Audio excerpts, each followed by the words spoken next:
Yes, guys. Yes, people. Welcome back to another live. Welcome back to another video for you guys today. I actually was not going to stream. I was going to leave it for today, but fuck it. We got time. We'll run through a quick stream. There is some news to talk about, so we'll delve into it. And I think afterwards we'll just drop it to you guys to ask us a bunch of questions if you guys have anything on your mind, because it is another one of those slow news days. There really isn't a lot to talk about. And we've got a 5-day gap in between the Zenit game and the Tottenham game, so we do have to fill it up with a bit of something. But there's news about Rudiger. There's contract talks. There's Timo Werner potentially being linked with yet another German club. There's also potential rumours about where the Club World Cup might be situated in December, potentially in Qatar, potentially in South Africa. Hopefully not in Qatar, but we will get into it. And I'm sure there's a bunch of other news that we potentially might have missed out. And also the sad news about Reece James too, that's only just come out, that we will delve into later in the video as well. But big up all you guys that are locked in. As always, smash the like and subscribe button on your way into the stream. Let us know your thoughts on any of the discussion topics in the title below. And yeah, let's just get into the stream. Wayne, first off, I'm going to start off with you. How's the last 24 hours been for you, my G? Yeah, not bad. Been relaxing on streaming and doing relaxing at home.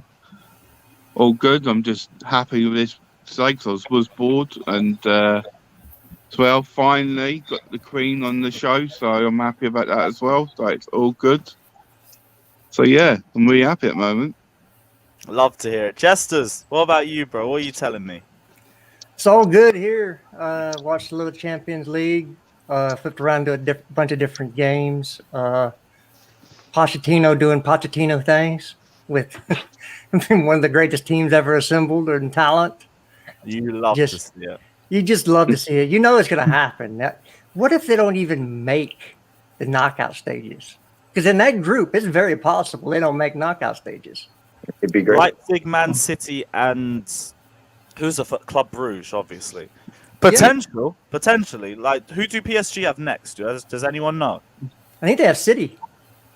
If they don't win that game, then yeah, it's looking really sticky for them. So that would be a laugh. But everything else is good, you know. It's just working, making a little bit of money, and enjoying life. Love to hear that, my G. Fata, what are you telling me, my guy? Obviously, I know you're going to be feeling a bit dejected over the Timo Werner news, but what are you feeling, my guy? No, I'm chill at the moment, man. Just watching the Fabrizio podcast. Here we go. He's talking about Tomori's situation. He said that not including any buyback clause for Fikayo Tomori. He put a statement as well, said AC Milan signed him playing full 29 million euros buy option after 6-month loan. He's also said Tomori is not considered untouchable, and AC Milan are loving him and his impact. So not much else to say in that podcast. But that Koundé stuff is just the same thing as well. So not much in the transfer market there. All right, cool. Josh, what are you telling me as well, my guy? You all good? Yeah, doing well. Yeah, you could see Tomori is untouchable. He had a great game for Milan yesterday. Scored a nice goal for Liverpool. But yeah, no, doing well. Just ready for Friday, ready for the weekend, ready to put it to Spurs. Yeah, and Pochettino doing a great job of fulfilling my prediction as the first coach fired by December. So hopefully we go ahead and get that done. That'd be amazing. Random stray at the Cobham sexuals, but you love to see, and we're all here for indirects on this stream anyway. The Queen of the J5 Penitentiary, my other half, Stephanie, what are you telling me? You good? Yeah, I'm good. AC Milan had to ruin my night, but other than that, yeah, I'm good. I'm happy to be back on the streams. Yeah, AC Milan did let us down a little bit, but we moved. Liverpool let themselves down sooner or later too. Alex, what are you telling me, bro? You all good? Yeah, good. Rainy day in South Carolina. Still 85 degrees, hot and humid as hell. But yeah, we're all good. Kids good. Schools are open, so I'm glad that's happening. And the soccer world, I don't know what to think of it. I never thought the system false nine works on anybody in the long term. Apparently, this is what actually is happening at PSG. I don't know why they don't play the center forward because I don't see we have a good number 9 over there. Otherwise, Ronaldo scores, Lukaku scores. Man United about to lose their coach. It's a matter of time, and who goes where. But otherwise, everything is good. Long may Ollie continue, man, because he's the only thing holding Man United from being something serious. Last, but of course not least, Matt, what are you telling me, bro? How's the last 24 hours been? Yeah, man, it's been pretty good. I joined in late, but I just saw the con saying that Reece James got robbed for some of his Champions League and Europa League medals. Yeah. I don't know if that was some Tottenham players stealing that something, but I don't know who was stealing that. But Nah, But that that- one. Come on. This is real? they should have. Yeah, Yeah. no, I thought legit. it was fake as well. I thought it was fake, but that's absolutely crazy. And I hope they find him because that is precious metals right there. That's something a lot of players these days don't see. So I hope he gets it back. Well, you couldn't pawn those things. You couldn't sell them on because I'm guessing his numbers on them or something. I don't know if they customize those medals at all. Nah, they I don't. don't think they are, actually. Just the Champions League logo on one side and just another Champions League logo. In But they'll get 2021 tips on though. it. They'll get Yeah, tips but off, again, you that's still. the whole one. I mean, if some Mo walks in with a Champions League medal, say, "Hey, how much can I get for this?" Yeah. Couldn't they I'm like guessing melt they're gonna down? go. Couldn't they like melt down the medal or something and try and sell it? Yeah. Well, it depends if it's gold plated or actually gold. We don't know that because at the expense per ounce the gold is right now, I have a hard time believing that those are solid gold. No, Yeah, that's not no, a they're solid. definitely not. I don't think That's even a lot- that's a Olympic lot of Games work to go medals are through. solid. Yeah, and it's more a sentimental thing than an actual valuable, Yeah. right? That's why he's keen on getting him back. But is that So the only but thing they his stole, or house did they was steal other robbed? things? Yeah. Well, they stole his safe. Okay, everybody thinks that. Oh, is it safe? Yeah, Probably some jewelry. Yeah, I no, can no get the jewelry. He statement. doesn't have No, he jewelry. said no jewelry. Huh? Yeah, I can he's get not the Pogba. statement up on here for you guys. Big Yeah, up I'm Todd gonna- Miller yeah, we saying should no look into worries that. when you guys have the true R9. Big up yourself. You're Mm. already in the lottery for the free home shot, but we'll prop you in again. Fuck it. Let me get the statement up on here. Get rid of this. It says evening of the 14th September when I was so 2 nights ago while he was playing Chelsea Zenit. A group of robbers broke into my house. They managed to collectively lift a heavy safe containing some personal items of mine into their car. I never keep any jewelry of mine in my house. All that was contained in the safe were the Champions League winners medal, the Super Cup winners medal, and the runners-up medal for Euro 2020. These medals were won representing Chelsea in England, honours that can never be taken away from me, whether or not I have the physical medals to prove it. Nevertheless, I'm appealing to all my Chelsea and England fans to help identify and turn in these low-life individuals who will never be able to rest easy as evidence is mounting against them. Police, my advisors, and Chelsea FC and many others are all behind me as we have firm leads on who the perpetrators are. We're closing in on them. Luckily, no one was present during the break-in, but I want to let you all know that I'm safe and well. I really do appreciate having the platform to tell you about my misfortune, and I hope together we can catch those individuals and deliver justice. At the very least, it sounds like they have an idea of who did it. So this could be sorted out a lot sooner than we think. And at the very least as well, no one else was in the house and got hurt. But Yeah. Now I He's kind of hope we catch him and get him to testify, and they say, "Yeah, I'm a Spurs fan," before the game. Yeah, but the whole thing is on that. It doesn't matter what fan base you're in. It doesn't matter what group you're in. Any Just, group. I think, in, what you I'm can- I think we're saying. joking. It was just Oh my Yeah. God. just But joking. Come no, on. but we're gonna get into the other story that's gonna come out. I don't like it because they say they bring a club or a group in. There's always crap people in every group of people. You can name a group. No, there's they were gonna be saying Tottenham because they don't have any medals. I think that's what we're. no, I don't think we're targeting no. that. You don't understand what I'm saying. There's going to be another story we'll talk about Oh, that, the race. that actually says a Chelsea yeah. fan. And that's fine. He might be a fan of Chelsea, but that doesn't mean that all Chelsea fans are that way. Okay. you God, saying no. it's potentially a Chelsea fan that was involved in the No. robbery? Or are you No, talking the other about story. Yeah, the one other from story you're CFC going to talk Pies? about. The one that got arrested. Yeah.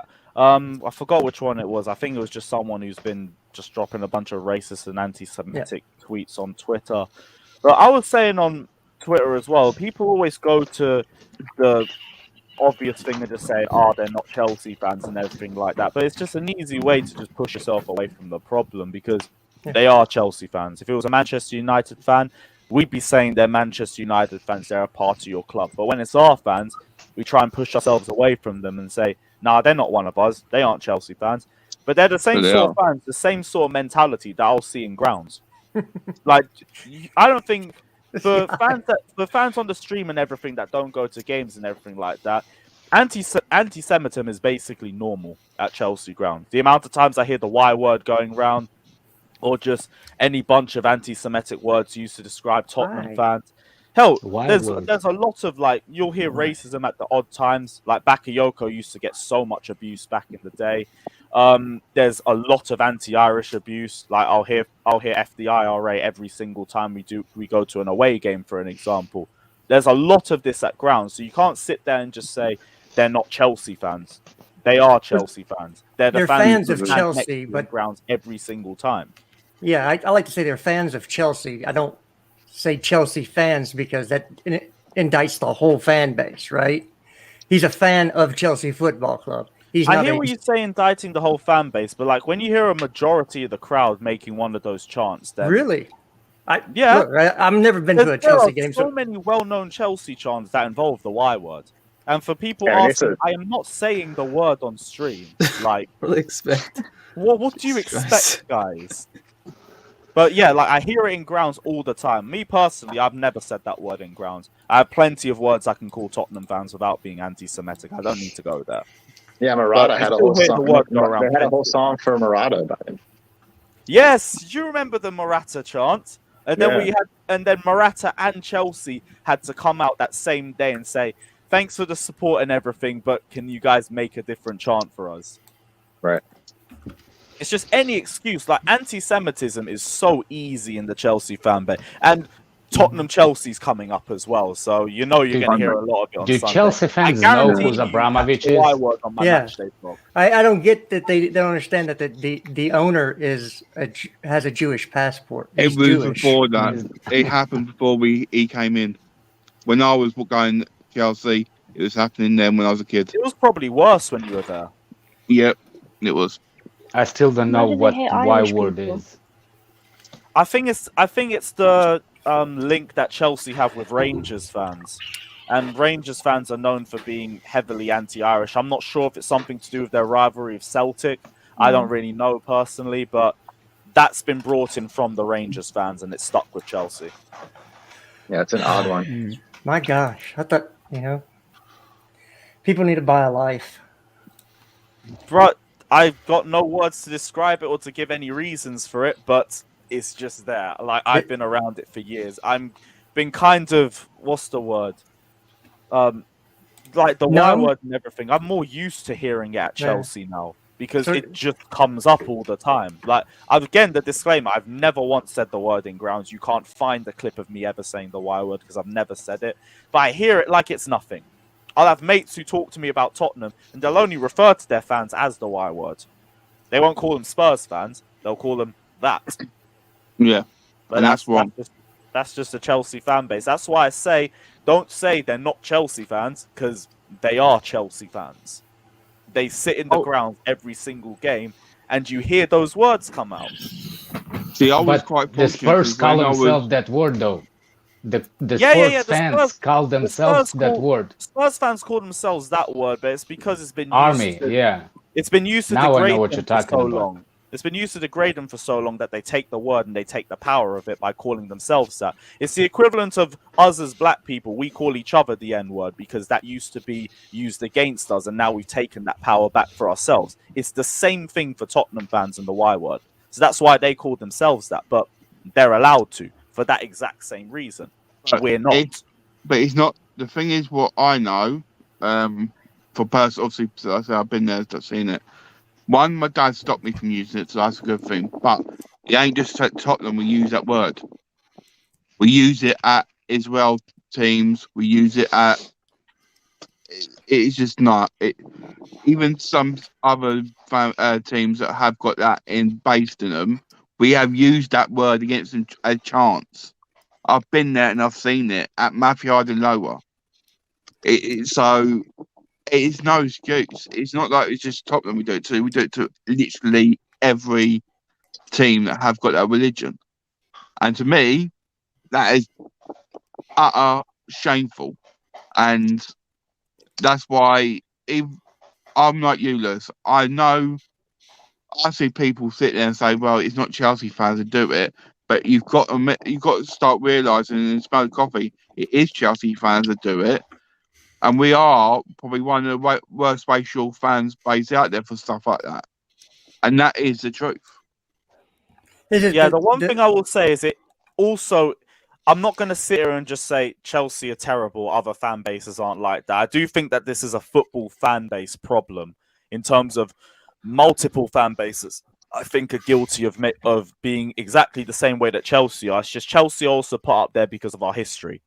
And we're well known for having a past like that. That's why anytime anything that comes up with Chelsea fans is going to be highlighted a lot more because of our past. But I think this is just a problem with football fans in general too. Like, I think Chelsea will be just as likely to use the Y word against Tottenham as, let's say, West Ham, Arsenal, Manchester United, any fan base in the Premier League. Which is why I'm saying it's more of a football fan base problem. But I'm not really speaking on behalf. Yeah, I was about to say that. Yes, you know what? We'll call it an English problem. English football. It's not like I think it's a human problem more than anything else. You can find it everywhere in the world. It doesn't matter what race, religion, creed, whatever you want to divide people by. You can find it prevalent or there. I'm not going to say prevalent, but you can find it in every corner of the world. So there's nobody that's immune to that. It's more about ignorance than anything else, and it is. And then that's most part of it is ignorance. Some cases ignorance. I think in some cases they're fully aware of it and everything. Like, the club does a great job in trying to increase awareness on these sorts of topics, and I think you're now at the point of, I don't even know if I call it ignorance anymore, because I do think the awareness is there. It's just people don't care. They like using those words. They like calling Tottenham fans that. They like just stereotyping like that, and that's why I don't think it's an ignorance thing anymore. I just think people don't care like that, and either that or the punishments aren't really as deep. All Chelsea can really do is just ban and be done with it. But it also depends on the severity of the ban. Like, some fans can just be banned and that's it. Some fans, like the ones that pushed the guy off the train in Paris, like, they have to hand in their passports whenever Chelsea play European aways. They have to, whenever Chelsea play home games, they have to register at a police station for kickoff just to prove that they're not at the ground. So there's different severities in terms of the bans, but I think Chelsea just needs to be Chelsea and the government need to be more severe with how they handle this. Well, yeah. Look, there's there's a lot of different takes on this subject, and I think that Jordan Peterson probably has the best take on this subject. Hate laws or hate speech laws usually end up failing in the end. They actually end up being worse than the actual speech itself, because who defines what hate is, what hate isn't, and who's to say something that you don't think is hate is going to be classified as hate speech at some point? And then you're left with not being able to say anything at all. So it's much easier to allow free speech and then deal with the people that are horrible than to stop it. It's not like you stop those people from having those thoughts or feelings.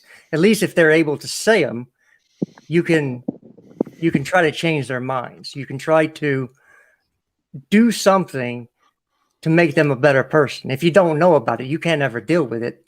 It doesn't mean that the thoughts or the hate behind it goes away just because they don't say it in public anymore. So there's a lot of different takes on it. And my thing is, you don't ever want to curtail speech, because at some point you end up with it like a Chinese law where you can't say anything against the government, because then that'll be called a hate speech. You know, what happens when that happens? Do you say, well, then now we can't even protest against our government because that's called hate speech? The problem is when you give a government power like that over your speech, it never stops where you think it is. It will continue to take away more and more of your freedoms until you don't have any at all.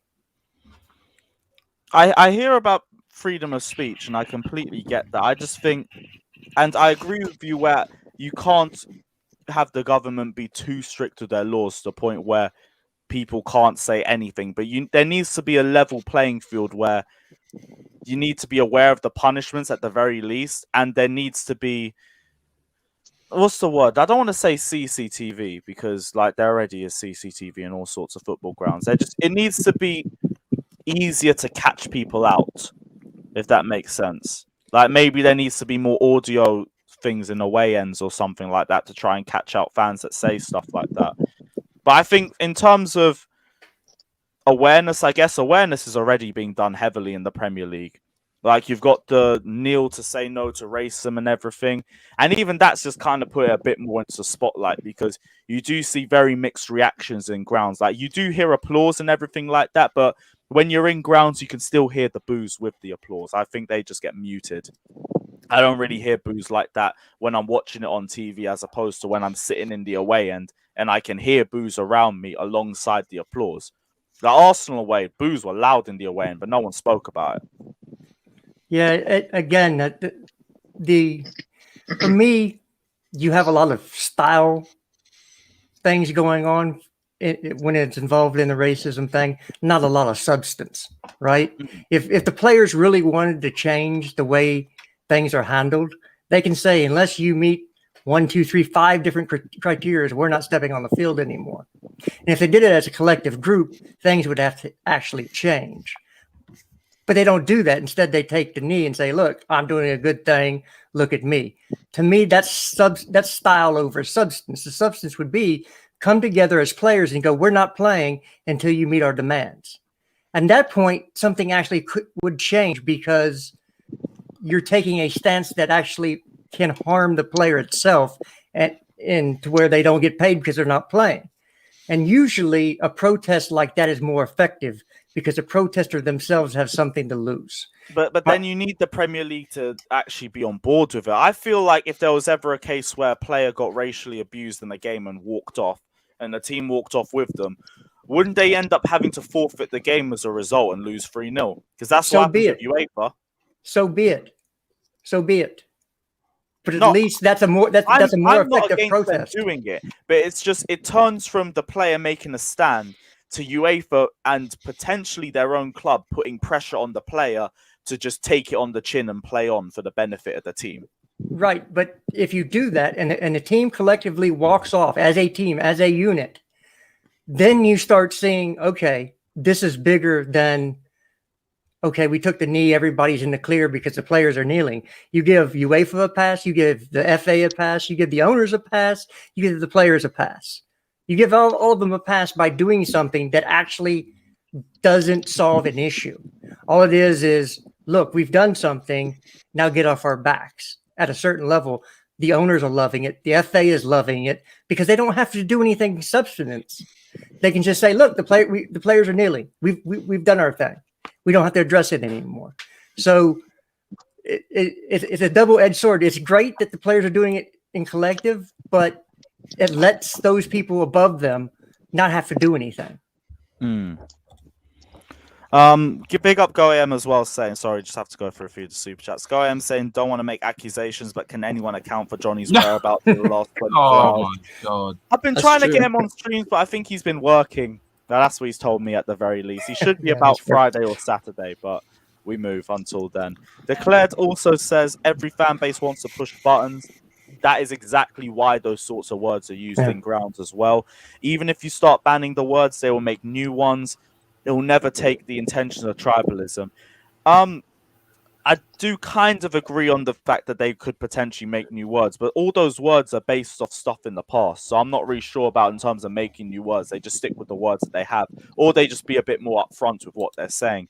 Tribalism, though, is exactly the reason why they go to that sort of level, because they do want to just push the buttons of their rivals. And that's not to try and justify in any way. That's just, if you're looking into the mind of these fans and why they do it, it's tribalism. And it's because they want to get a reaction out of the opposition. That's why when you go to Liverpool, you'll hear horrendous jokes about the Hillsborough tragedy. When you go to Manchester United, you'll see people making helicopter fucking arm movements, trying to mock the Munich air disaster. These sorts of things always happen. You go to Leeds and people will make stabbing remarks or bring out Turkish flags to talk about the stuff that happened against Galatasaray. It's always done to get a response out of the rival fan base, which obviously is not me trying to justify it, but that's exactly what's in their head at the point, and that's kind of what the problem is as well. There's tribalism, but you always need to have it to a certain point, and to a lot of fans, they always go past that point. But that's English football fans for you. That's why we're all hated as a fan base when we go abroad to other countries. Well, you find it in every country, in every sport. They always take it to the nth extreme because why not? And then, they have to take it to, they can't just keep it small. They have to take it to the furthest ends and see where the boundaries are and see how much they can get away with. It's part of the human condition. And again, you can't legislate people's hearts. Just not possible. Yeah, like I feel like we're going to have another situation like this in the future, but oh yeah, definitely it'll just bring more awareness and more of a discussion. But I don't think we'll move on from this topic at this point, just to save us going round and round in circles. And my mouse is moving like a bastard again.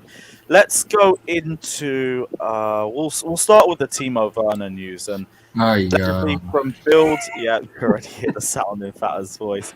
It was reported on Absolute Chelsea as well. Let me just get the main thing from that was just saying that I think Borussia Dortmund have earmarked Timo Werner as a potential replacement for if Erling Haaland makes the move, or when Erling Haaland makes the move in the summer, or potentially January as well. I'm not too sure. Just as you were telling me, that's the biggest article in Germany as well, so there could be a bit of truth to it. And we've heard a lot of rumblings about Timo Werner over the last few weeks. We heard the rumors about Bayern Munich last week. Madrid and Juventus were allegedly interested in the summer as well. We heard those ones quietly, but they just came and went. But you're not surprised with the amount of noise around Timo Werner, or do you feel like it's just a case of he hasn't really hit the heights that Chelsea and rival fans thought that he would hit, and now they think he's one of the players likely to leave at the end of the season? Or do you guys see some actual truth to this? Because for me, I thought the Bayern one was just an easy story to make. Yeah, they signed they signed the manager from RB Leipzig and a few of their players there, and now there's a link to Timo Werner, and he could potentially go back to Germany and play in a style of play that he's suited to. The Dortmund one, though, that's kind of come a bit more out of left field, so I don't really know whether to believe it or not, to just think it's another rumor. But what are you guys thinking anyway? They'll have the money. Of course, they're going to get between 75 and 100 million euros for Erling Haaland from Real Madrid next summer. And that's where he's going, by the way. Let's not think, I know all these other fan bases are like, oh, we're going to get Erling Haaland. No, you're not. Not unless you're a Real Madrid fan. We'll buy him. No, not Bayern. No, he's not going to Bayern Bayern. can't afford his Talk about salary. sensitive topics, but we move. It is what it is. Wait, they can't afford the salary. They don't pay highly on some people. No, Like not 1K. Erling Haaland high. $1 million a week, Big £1 million upgrade. a week, $1 million euros, whatever you want to. Do you think Real denomination Madrid you pay wanna $1 put million in. a week though? Huh? Yes, they will. Do you Yes, think, they will. Do you think I just think it's stupid though to do that. Something like so Well, young. we didn't say it was smart, but they will do it. Madrid Yeah, are, but this Madrid is are how going to build. the Madrid Spanish are clubs building go a bankrupt monster. though. No, they're not going Not our bankrupt. problem. Barcelona is going Because bankrupt. I know, ain't I've got. it's a mil a week plus That's why we Viola's don't go fees. bankrupt, thankfully. Yeah, And well, they're that's backed right, for one. yeah. They're also backed by a country, so that's a whole different story. But Madrid are building a monster. They're getting Mbappe on a free. They're getting Erling Haaland. They just got Camavinga. Good chance they get Rudiger. They're going to have a monster team. Paul Pogba probably too. Paul Pogba on a free. Well, to be fair to Dortmund, it's not only Werner. You got Martinez, Belotti, you got Marcus Thuram from Gladbach as well. So I mean, it makes sense to me. Like he's a German player. He's a top player in the world, and when a top player in the world isn't playing, there's going to be teams that are interested in why he's not playing. And is there an opportunity to get this player for a certain price. Like Well, he's also German. It's Bild reporting it, so Bild is a top German outlet. So of course they probably would like to have him back in the country. I mean, it makes sense, and it's on Chelsea for not really doing anything to squash this by giving him minutes or giving him opportunity to show what he can do at this point. Like, yeah, it makes sense to me that he would go if he's There's not no playing. way in hell anybody's paying Haaland $1 million a week. Not a freaking Yeah. chance. I bet you there is. I bet you it's The not. market's changing. Unfortunately, the market's changing. Doesn't I can see matter, Madrid. man. But can Madrid? You got I swear they reaches- will the go reaches- very Kool-Aid to give this guy $1 million a week, but just as you are right, there are clubs that are dumb enough to do that sort of shit. Again, Let I'm him do it, glad honestly. that is Yeah. not us. Imagine Yeah. we paid this fucking bullshit Right. package deal that he wanted to do, Thing and is, then he I will bags like say fucking this. 2 goals in 4 games. You I can't will say he's say not this worth on. it. I mean, he's incredible. He is, I but just- then he'll I go can to tell you- Madrid in 3 years, and then we'll just be left spending all of that for what, like 2 league titles in the Champions League. Same thing Lukaku could have given us. I don't think we'd get 2 league titles under him now. Again, He's still there's young. a question's gonna be asked. What are you gonna do when his contract is run out? He's on $1 million a week salary. How you increase that? Well, it depends on what you know. The There's a lot only of thing you he's don't gonna look into be the- is gonna go down. There's no chance he's gonna make $1 million a week. It's a bullshit. People what need he- to stop talking about it. In all fairness, what- Griezmann made like 900k a week at Barcelona, so Who? yeah, Yeah, what but about Griezmann. Barcelona are just fucking idiots, though. Yeah. He made So- 860,000. the Spanish Can we clubs look- are known for like overpaying. Who? In fairness, like Antoine Barcelona Griezmann. paid. They paid French. him 800, 900k a week easily. Right, can we stop And that's talking about other Griezmann. players like that and talk about No, Chelsea no. for a minute? Messi made the highest true, it's good 600 Yeah, Messi's on 1 point something million. salary Yeah, a week. Week. I don't mind Yes. let the Yes. discussion run. Let them You pay can for look it, it up. honestly. Yeah, let them pay. But I think with Werner, I think again, this is I think what you were saying, Lewis, how just because he's playing bad, not playing bad, sorry, he's not starting, and it's just clubs interested. I don't think this deal will go through. I think he'll stay, but if he goes for the right price, I don't know. I would probably me, accept him. for me, My eyes have changed. I said this the last week. I said if he doesn't start performing, same with Pulisic, same with even Ziyech, and I absolutely love Ziyech, they may have to part ways if they keep doing this. For me, and I'm saying this, and I'm probably going to get Just ridiculed by someone in the chat, in the panel. It's not going to be father, but everyone has got a price. Every Chelsea player can be sold for a of course. price, and one even J5. I know she's going to be Even unhappy with Mason me, Mount. but even Even Mason J5. Mount. Starboy. One sec, Hey. Chris.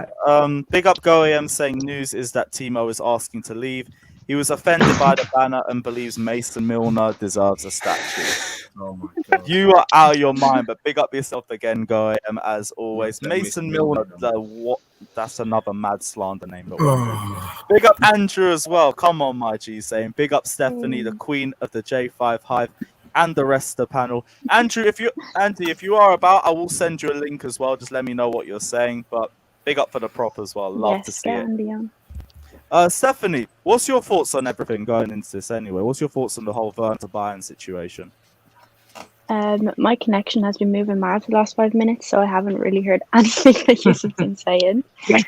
Yes. What are you everyone was talking just about? going Bayern. Yeah, we're talking about the Werner to Bayern rumours, but then it just switched into Haaland's Dortmund. wages and Dortmund and Barcelona, so just bringing it back into topic. I thought I heard Declan Rice when my connection came back, but I must have been hearing things. Nah, no chance. What stream you on? You're We can here. leave that. I swear it's moving mad. I don't know. Like, I think people are being so reactionary with Werner. It's Yes. like I agree. people have the wrong perception of him. It's like they expect him to be this goal scorer, but that's just not what he is.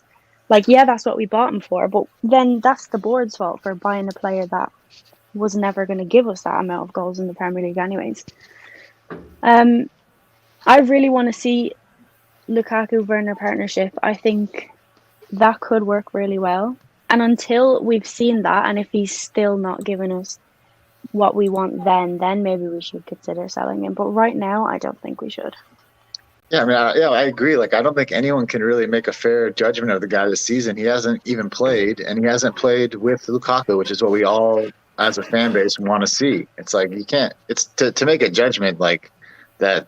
He's busted as a player. He hasn't even done it. He hasn't had an opportunity to do anything this year, let alone play with the partnership striker that we bought to sort of what I think most of us thought was to play with. So okay, then ask the question: why isn't he playing? Right.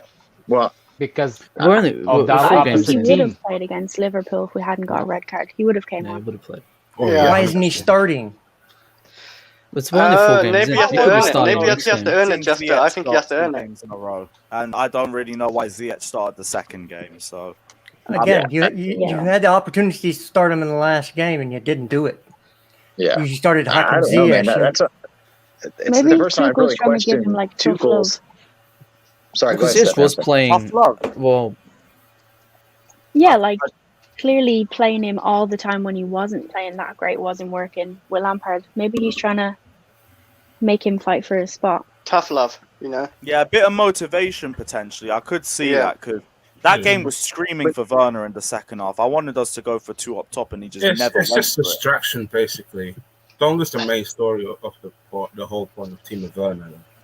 Look, Bild is not somebody who's going to come out with a story unless they have something, because they know German clubs. That's Christian Falks is there. Oh, believe me, I've spoken to started their Ziyech.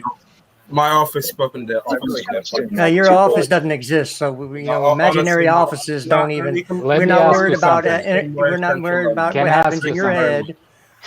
We're talking about real life now. I found my office in somewhere central London. Thank you very much. Carry on, please.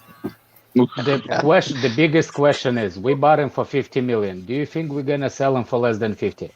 If he goes for sale. Oh shit! Yeah, Andy's in the chance of winning a home kit. I forgot to say. Yeah, I'll put you in the lot. 58.5 million is what he's worth. So you're talking about a 60 million pound. Now the second question is: when and on who did Borussia Dortmund paid 50 million for? Name me the player that they ever paid 50 million. Didn't they base Sane? How much did they That's Bayern, not Dortmund. I'm saying Dortmund. Oh, Dortmund. Oh, Dortmund. No, that would be out of Dortmund's character for Dortmund. But to say they won't do it because he's a German national, and at some point you've got to win something at Dortmund. You just can't be this feeder club forever. And they've come out and said they don't want to be a feeder club. They want to be known as a feeder club. They want to be known as a top flight team. So maybe I think you already answered the question that I asked for myself. Okay. Yeah. I don't care about the Bild. The Bild is just a regular newspaper. They hear the part, they just read in it. That's all it is. I've been plenty of news happened. For German teams. Okay, And out of German teams. That's not gonna happen. I can bet you money he's not going to any of those clubs. He's just because Bayern. If anywhere, he might will go to Bayern, but definitely not Dortmund. Well, we know Chelsea won't sell for a loss, so wherever he goes, they'll sell for a profit. But it just doesn't. I don't know. It's such a weird thing. Like it was a confidence thing. He goes away on international break, bags 3 goals, and then comes back. Everyone thinks, okay, now he's got a little momentum. He's got some confidence. Let's play him. And then Tuchel doesn't play him. This is the first time I've really, from a personnel standpoint, kind of questioned Tuchel and what he's doing. I trust him because he's been great so far. But it's the first time I've really kind of, when I see some of the lineups coming out, been like, what's going on here? Like, why are we playing some of these guys when they haven't shown any? Like, I mean, at least Timo, 27 goal contributions, Champions League. Like, he's shown me something. Like, some of these guys, Ziyech hasn't shown me anything. Mount really hasn't shown me much of anything from an offensive standpoint. But I think he's trying to get them ready. He's trying to get them back into that format. That's why maybe Ziyech proved himself pre-season. So, sorry to interrupt. I just Googled, I'm not doing the research, I just Googled the highest paid salaries in the soccer history and everything. And you're gonna tell me that somebody paid Messi salary of over $1 million? Yep. They That's did. Barcelona for You you. can please show me the source where you get this information, because We've this looked never at this happened. before on the stream, on Lewis's stream. Like, we looked at Griezmann, Messi's, everything. Like, it has been done. Like, we have seen it. And- We're not lying to you. And also, some of that is net salary, not gross salary. It's There's a difference. 1.3. 1.3. You can literally just search on Messi weekly wages. It literally comes up with $1.3 per week. And I just PSG. did that. Again, I don't know if you're using we're Google. talking It comes about on Master. net and gross. There's two Okay. different things. And net salary is what is after taxes. And if you have a 40 to 50% tax rate, let's say, the reported salary that they might, and I don't know because they never say whether it's net or gross. You never get that information. I looked up the Chelsea salaries yesterday. I was looking at them. I go, these have to be net salaries. They can't be gross salaries. But it doesn't say. There's no footnote to it. So you have to speculate. Is that the net salaries are telling you? Is that the gross salaries? And from what we've heard, Messi was making over €1 million a week. Yep. At Messi would be getting that because of sponsors as well. So that would have at covered Barcelona. So, But just from Barcelona, it was over $1 million. Yeah, either way, the club is paying that. The taxes are coming from the player, but the club's still paying the 1.3 million. That the Messi's paying the tax. Like, so. Well, I don't know if it works the way that the club actually takes the taxes out and sends it to the government before it goes. I don't know what the laws are in Spain. That's fair. That's fair. It's not. It might not be like our system where. But even us, we don't see our tax money. We don't pay our tax money in unless you're 1099. If you're W-4, the company pays the taxes, comes out of your check before you get it. Right. So again, are those figures before taxes or after taxes? If they're after taxes, that's why the number is lower than what we're saying. It's a matter of accounting. Big up Swiss Daniel as well, saying, I can't be the only one who is impressed with Tomori's performance last night. Deep how he was using his left foot and playing out the back. I think on the ball he was semi-decent, but positionally he's still struggling. Justice, come on. He was awful. He's struggled. He's struggled. He just struggles. Again, this is a Cobham stand. I'm sorry. Tomori was let go, and he doesn't have a buyback for a reason. They didn't see any value in keeping him around. Okay? These are scouting department, people who know football more than us. He is not good enough for Chelsea football. Can you agree something with me? Should we have a buyback clause on De Bruyne? Simple as that. Huh? Should we have a buyback clause on De Bruyne? That was a different regime. So again, no, but I'm just saying we can mess up like that. Look, and Frank is the one who sanctioned all that, by the way. I mean, Frank was the one not playing him. So Frank was ultimately the one who made the decision like that he wasn't going to be good enough for Chelsea. And I know how much people love Frank. Like, yeah, everybody thinks Tomori is good because of the Wolves goal, and you won't ever convince me otherwise. They saw that one goal he had and said, "Oh, this gets the greatest thing since sliced bread." Sorry, no. Defenders are supposed to defend. I feel terrible is a harsh word on him.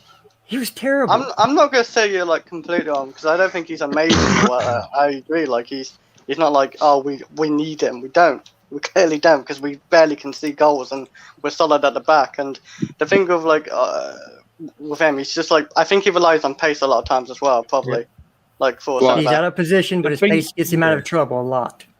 Right, the one thing I'm going to sit here and say, and I'm going to agree with Justice here, and it's true. He was terrible last night, and no one can say come on. But no, let me speak for a minute, right? You weren't that good. But no, let me speak for a minute, please. Go on, right? Yours. The thing is, what we've got to, as a fan base, need to realise is we've got now, when he was in, Christensen, Rudiger were all awful, and Zuma, and that's why Tomori looked like the best player ever, and we should keep him. If you look at the defence now with how Christensen's involved, how Rudiger's involved back to what he is playing like, you got Silva, you got Aspilicueta, you got Chalobah. Do you really think right now we need Tomori to add to that? Because I don't. I don't think anyone was saying that specifically, though. No, but that's where it's based on. Everyone's saying about him playing back and wanted a buyback clause on him and all that shit. We don't. We absolutely don't. And look, it don't really matter about the players. All it matters is about Chelsea. It's not about certain players. It should be about supporting certain players. It's about Chelsea individually. I'm not trying to dig at anyone, but it's got to stop about favourite players because certain people take it too far. And it's got to stop. Certain people, No, I'm talking about father and certain other people. Oh, whoa. No. I'm not in that category. You can put Johnny You are. Have you ever kicked somebody off a stream for saying something bad about Timo? Nah, but he has hidden people on the stream for bad comments. Maybe a little bit too far. Well, you can hate say to he be was, that guy. I feel that the word terrible is too harsh for him, man. It's just saying he was not good. Okay, fine. You can parse the words. He was not good. He was the defense. Milan's defense was bad. You could see Frank Kessie yelling at his defense last night, saying, "Where are you guys at?" He wasn't good. He's not good enough to be a Chelsea player. That's why we moved him on. That's why he doesn't have a buyback. Livramento has a buyback. Tammy Abraham has a buyback. Why do they have buybacks and Tomori didn't get a buyback? It is what it is. For me, my personal Maybe because opinion he on that didn't was- want the buyback clause, huh? Maybe he No, was so upset about the That's club. not the reason for me. For me, the reason was we just have a lot of centre backs. So if you include Tomori into the mix, right now playing three at the back is Aspi, it's Reece James, it's Christensen, Thiago Silva, Azpilicueta, Rudiger. We had Kurt Zuma at the time too. We also have Milan Sarr coming in through. Trevor Chalobah potentially. We also have Xavier Mbuyamba coming from the academy.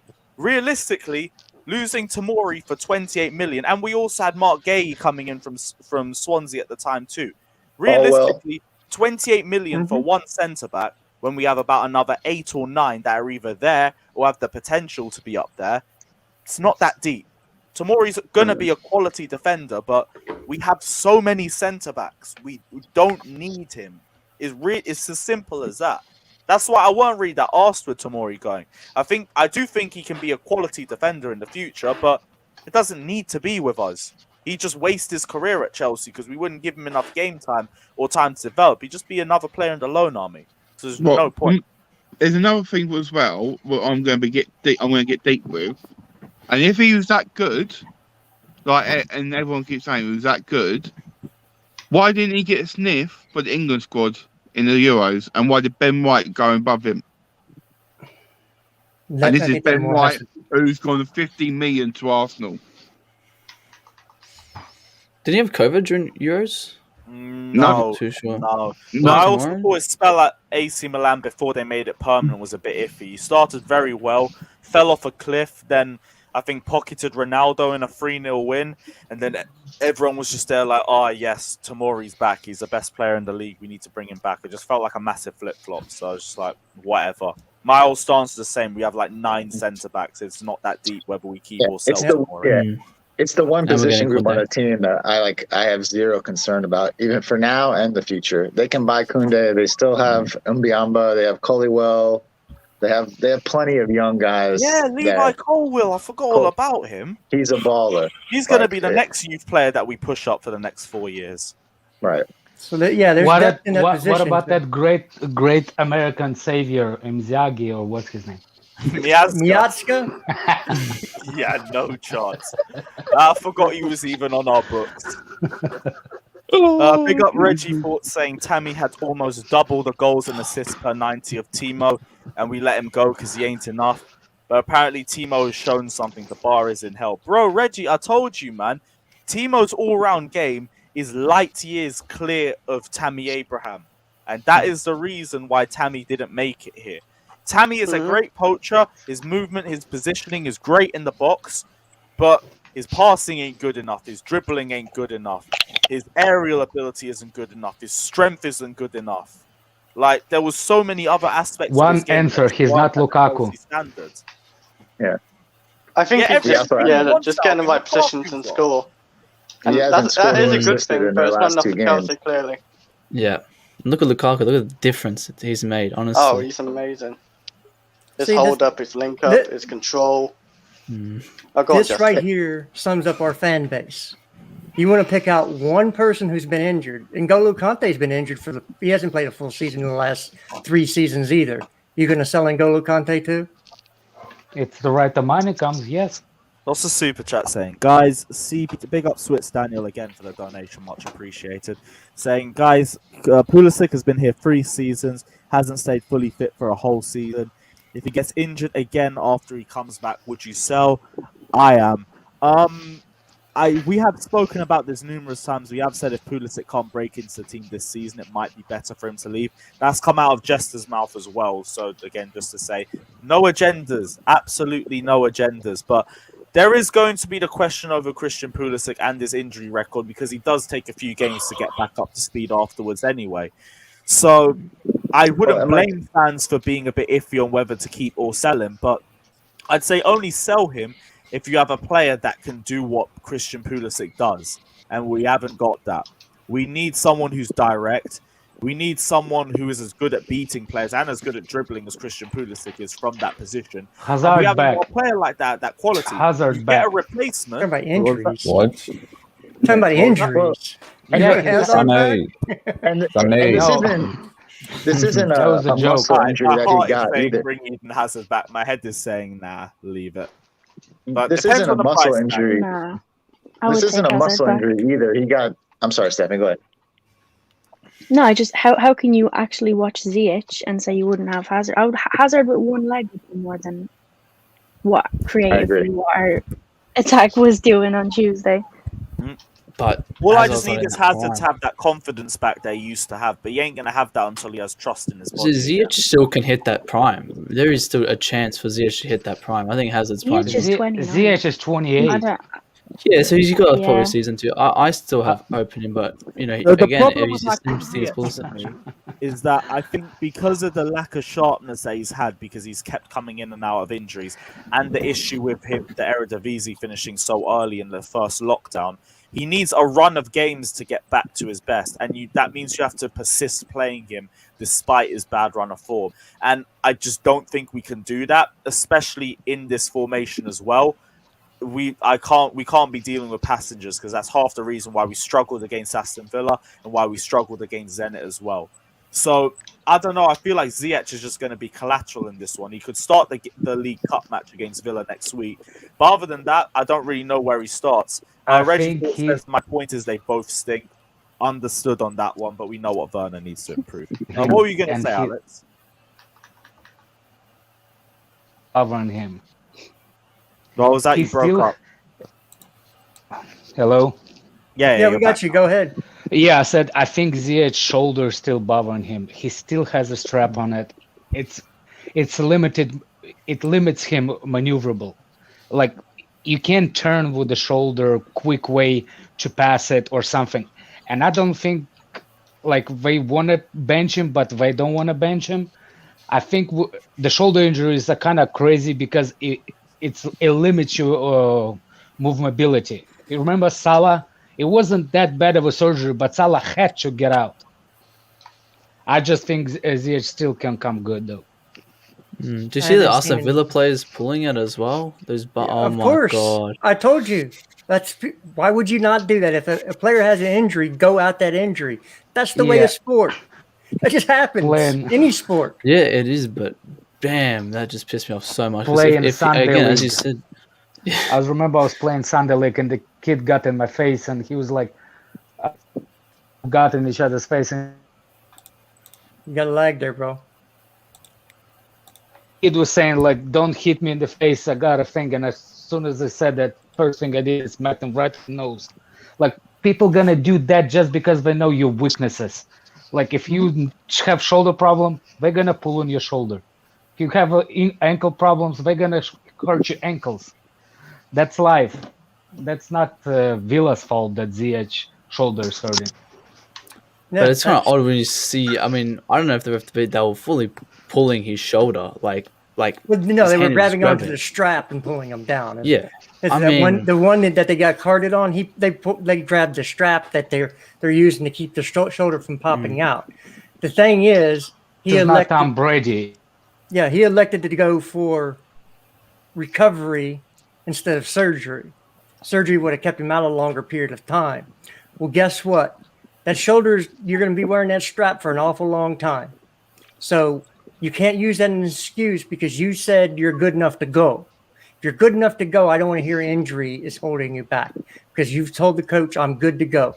The staff has told him he's good to go. He's going to be as good as he's going to be probably for the next 6 months.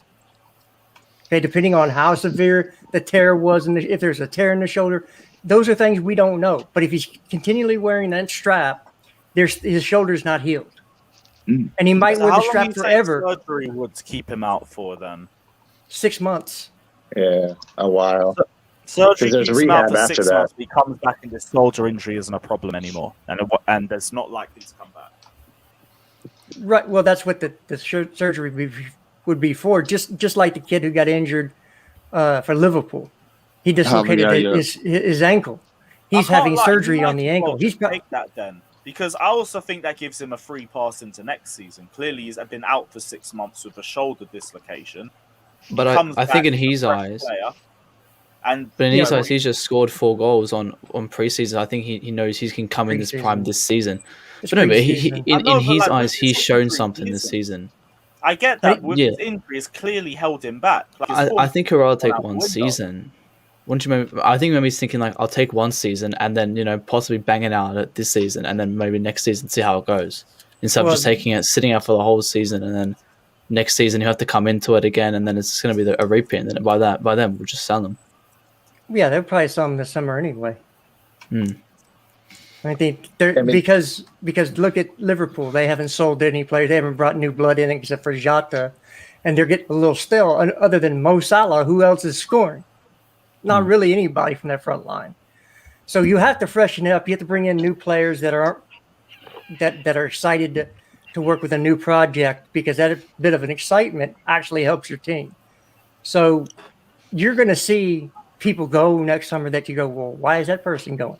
It's going to be what it's going to be. They're going to freshen up the team. They're going to freshen up the attack. And again, look, I guess we have a super chat we need to read out here. Oh shit! Yeah, Frosted Myth.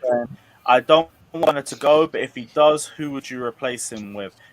I haven't really looked too much at replacements just yet. But if we lose Werner, we need two. Chiesa. I want Chiesa as an attacking player anyway, but I'm thinking in terms of strikers, out and out strikers, who would you be looking to replace him with? Well, I think we might have that person in the fold already. I don't think Werner is not a striker. I think we always put him there because we signed him as a striker. So I feel like if we were to lose him, we'd want to bring him back as one. Yeah. Broja, I want to bring as depth anyway, so that does fill out one position. But I think we still need to go for a second striker too in that. Could Bellingham play probably in that Werner position that he's playing now, like that? No.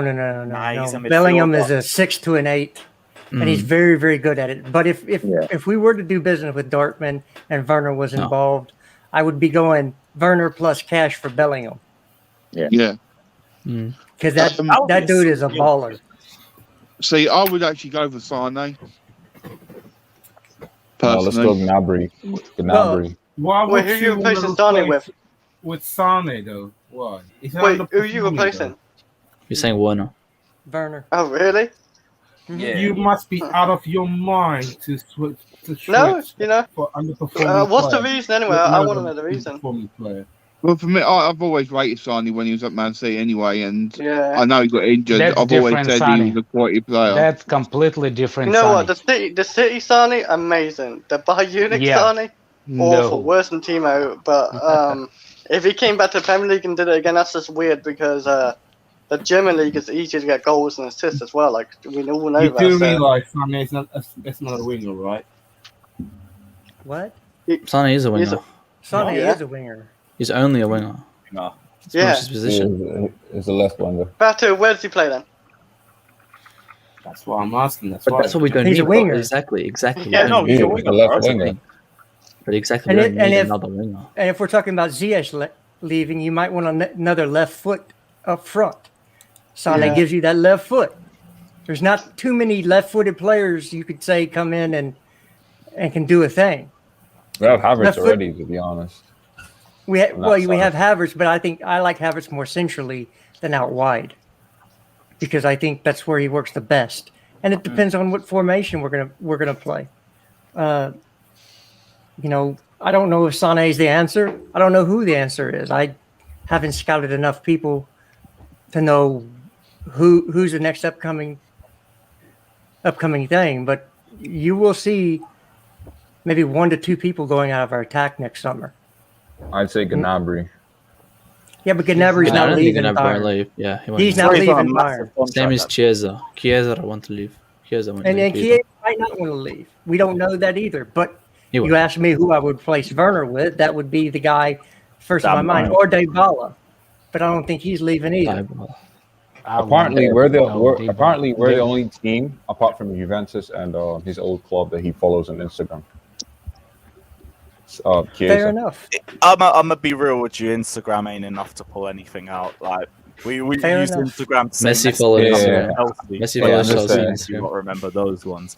Big up Radis O'Cal saying, "Oh, I think I might put you into lottery as well. I don't think you put a donation before." Saying Reese's house burglarized this store, his Champions League medal. We did speak about that earlier on into the stream, so if you do want to just look back on that, because I'll be real, I can't be bothered to go back into that. We went way off topic with that last time. But big up yourself, because you are now in with a chance of winning this beautiful Nike Chelsea kit. If you guys want to be involved, like we already said, any donation puts you in with a chance of winning this home kit. It doesn't have to be a lot. It doesn't have to be anything. It can literally be 10 pence. And you guys will be in with a chance of winning this home kit. So guys, get involved and you might be the lucky guy. Who else? Josh. Big up Mo Bye-bye. Welly. Say, oh Josh, you heading off? Oh yeah, big up I gotta yourself. jump, Take boys. care, bro. Yeah, big up. Much Have a good appreciated one. for jumping on, G. Mo Welly saying it's frustrating to watch Ziyech. All he does is either lose the ball or fire predictable crosses into the far left. No variation in his plays. Not good enough. Does seem like he is struggling for ideas, but I also think the sharpness is a bit of a reason why too. But I understand why he shouldn't be playing the Spurs game or any of the other bigger games coming forward, because he has just been struggling in recent games. You know, we were What talking about replacing Werner. There's 2 names that came in my head. I don't know. I want to ask you guys. One was Saka. Would you take Saka? No Oh, way. hell no. Hell Saka, no. nah, it's just Fine. I need experience. Like we got you. and the other, Man actually okay, said and the other one is Sterling. No. What? No. Another one No. but 1v1s. This is not the diving team. Well, like, come, we're not our whole Hollywood problem with FC, Werner man. is that he's not clinical. Sterling is exactly the same. True. We're Yeah, not I see him miss absolute six. Wait, too, yeah. I think you must be taking some bad medicine though. Look, they're not. You know, Sterling's not a bad shot, but Saka, Yeah. I don't think has done enough to prove Sterling, that, you mad? that he's at our level. I don't Yeah, and because also the he's chances they made at him at Arsenal away, there's no chance he's ever wearing our shirt. Yeah. Because- So, Did you hear me that Napoli's right winger, I forgot his name, kind of short guy, plays for Italy. no, Inzaghi. Insigne. Insigne. Insigne, yeah. He's garbage. Garbage. Absolute Only garbage. plays well for Euros. He didn't play well in the Euros at all. He didn't play well in the Euros. He did decent. I No, thought he didn't. Score the... He's I thought he 5'2". Yeah, Looks but like a height's little not, dwarf height's running not around on everything. the field. Height's not everything. I just remember Yeah. in 20.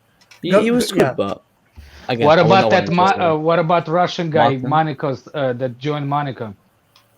You're talking about. Oh man, We were linked with him before. yeah. Golovkin. Golovkin. No, Yo, that's a boxer. No, who's yeah, that but kid it's that something just- like that. Golovin. Golovin, Yeah. yes. God, for crying out loud, I forgot He- my own players' names. Anyway, Yeah. yeah. He's Yeah, I know okay. he's linked with it. Filled the two in. Yo, He guys, ain't forward. who's that kid that just scored a hat trick against Man City last night? Oh, that Leipzig guy. What's his Oh, name? Leipzig going. Nkunku. Christopher Nkunku, Nkunku. yeah. First reject. Yeah, again, I don't really it just know shows how much bad Man about City's him, defense but actually strike- is. but Bundesliga strikers always come with their fair share of Bundesliga attacks. I would so- take Marcus Thuram. I like Marcus Thuram out over all the people we just named. He went down with an injury for the season, though. I might have to do some research into that name. I don't know enough about him to speak. I'm not going to get on stream. I will take that Iranian guy from Zenit to play after striker. Which one? He's good. God The knows. one that almost scored the goal against us. Oh, the one who missed the sitter. The one who nearly scored. No, the one that made the got pass. blocked. Is he number 9? Potentially. Again, another one I have to do a bit more research to. Big up Edward Hogan saying if it's not Chiesa, Don't ask I Matt to hear do. it. Don't ask Big Matt up to do Daniel in the research. chat too. I've just thought someone. I've just thought someone. Big up, Louis. Matt, Mikel, Matt, I'm gonna pull it Utalu. always in front of you. That shit. Yeah, man. I mean, you got got the it. right Edward to. Hogan, you're also underestimated into the lottery, bro. You haven't been put in yet, so one Yeah. second. What about Mikel Ozalandi? He plays for Spain. Olafthabo. Well, Sociedad. Olafthabo. I That's know it. who you're talking about. I'm just Mikel not even going to Oyarzabal. bother The trying. Madrid reject. The Madrid reject. Yeah, I'm not having that either. Again, it's if you're looking to move a Timo Werner out, you're gonna have to have somebody that can come in and make an impact in the team. You're not Yeah, I gonna move just him think- out for somebody who's just gonna be a bench player. Because you're looking at you want to get a similar person in for the value. So you're looking at a 50, million pound player. And if you're looking at that, you're looking at somebody that can come in and do bits. So you would have to look at Asane. You would have to look at Chiesa, even though Chiesa is going to be more than that. He's at least in that range. At Dybala, you would look at You rate Dybala? apparently the club do because there was links to him. Every club links to Dybala who doesn't have money, like Arsenal I again and Spurs.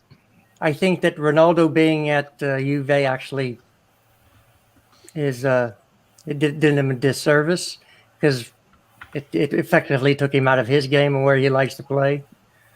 So I know some people are saying Jeremy Doku, but Jeremy Doku's never done anything at a top league. Again, you're bringing in somebody to sit on the bench then.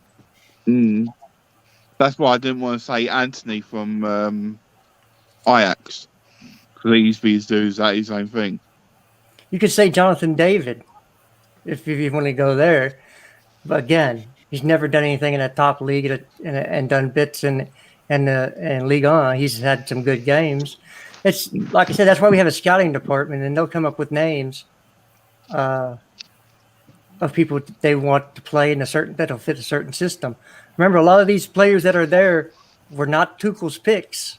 They were Frank Lampard's pick to go to Frank Lampard's system. We don't play Frank Lampard's system anymore.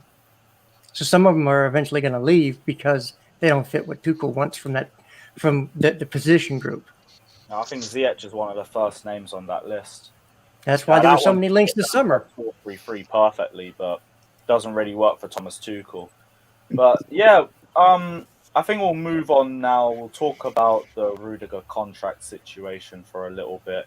And it's basically the same situation we're in a few weeks ago. Rudiger is allegedly stalling over a new Chelsea contract. Apparently an offer of 140k a week was put on the table, but it's still falling short of what Rudiger wants for his final contract. And he does see this as his last big contract, which is the incentive behind him pushing for such a big deal. Juventus, Bayern Munich, PSG, Real Madrid are all on alert for Rudiger's signature because it's literally a baller going for free at the end of the summer. And we kind of put ourselves in this position by not finishing this off in the summer and just letting it ride out to this point because now the ball is completely in Rudiger's court. But 140k a week, do you not see this as a good deal or something that Rudiger should be happy with, or do you feel it's more justified that he'd be asking for more? Because he was 200 plus. Yeah, I agree with you on that case as well. Like right now on 140k a week, it's only 20k more than what Hudson-Odoi is on, for example, like that. And he's seen plenty of players come into the squad and start on higher wages and not produce the performances that justify it. Like we'll use Timo Werner as an example. He's on 200k a week plus, but hasn't really been playing like a 200k a week player.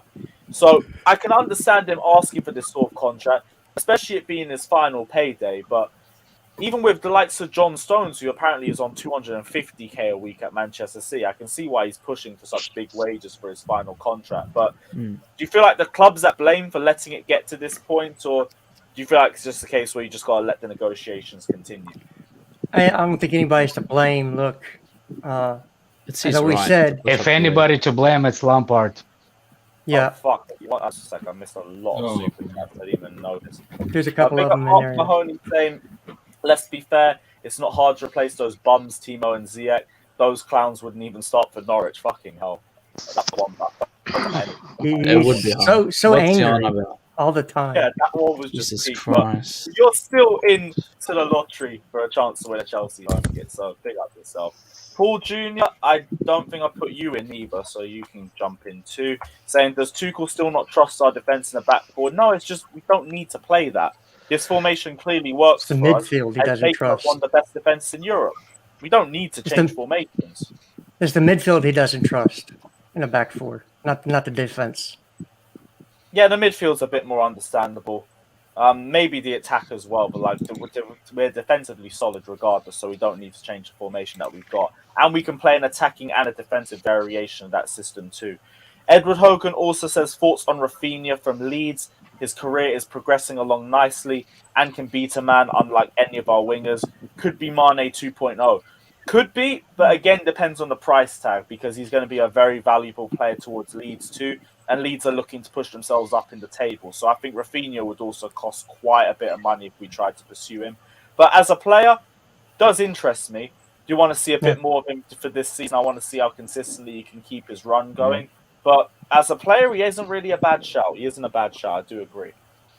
Look, and I heard that Calvin Phillips it could be going for as low as £28 million. If that's the case, you bite their hand off and take Calvin Phillips for £28 million. Why is he only going for that price? That's a report I read. I don't know if it's true or how much there is behind it, but they said he could be going for £28 million because like Liverpool are interested in him and stuff like that. And I was like, £28 million, you go out and you spend that. That's a done deal. Yeah, no, 28 million for Calvin Phillips. It feels like one of those deals that you just can't ignore. Yeah. What about not Leeds, the other one?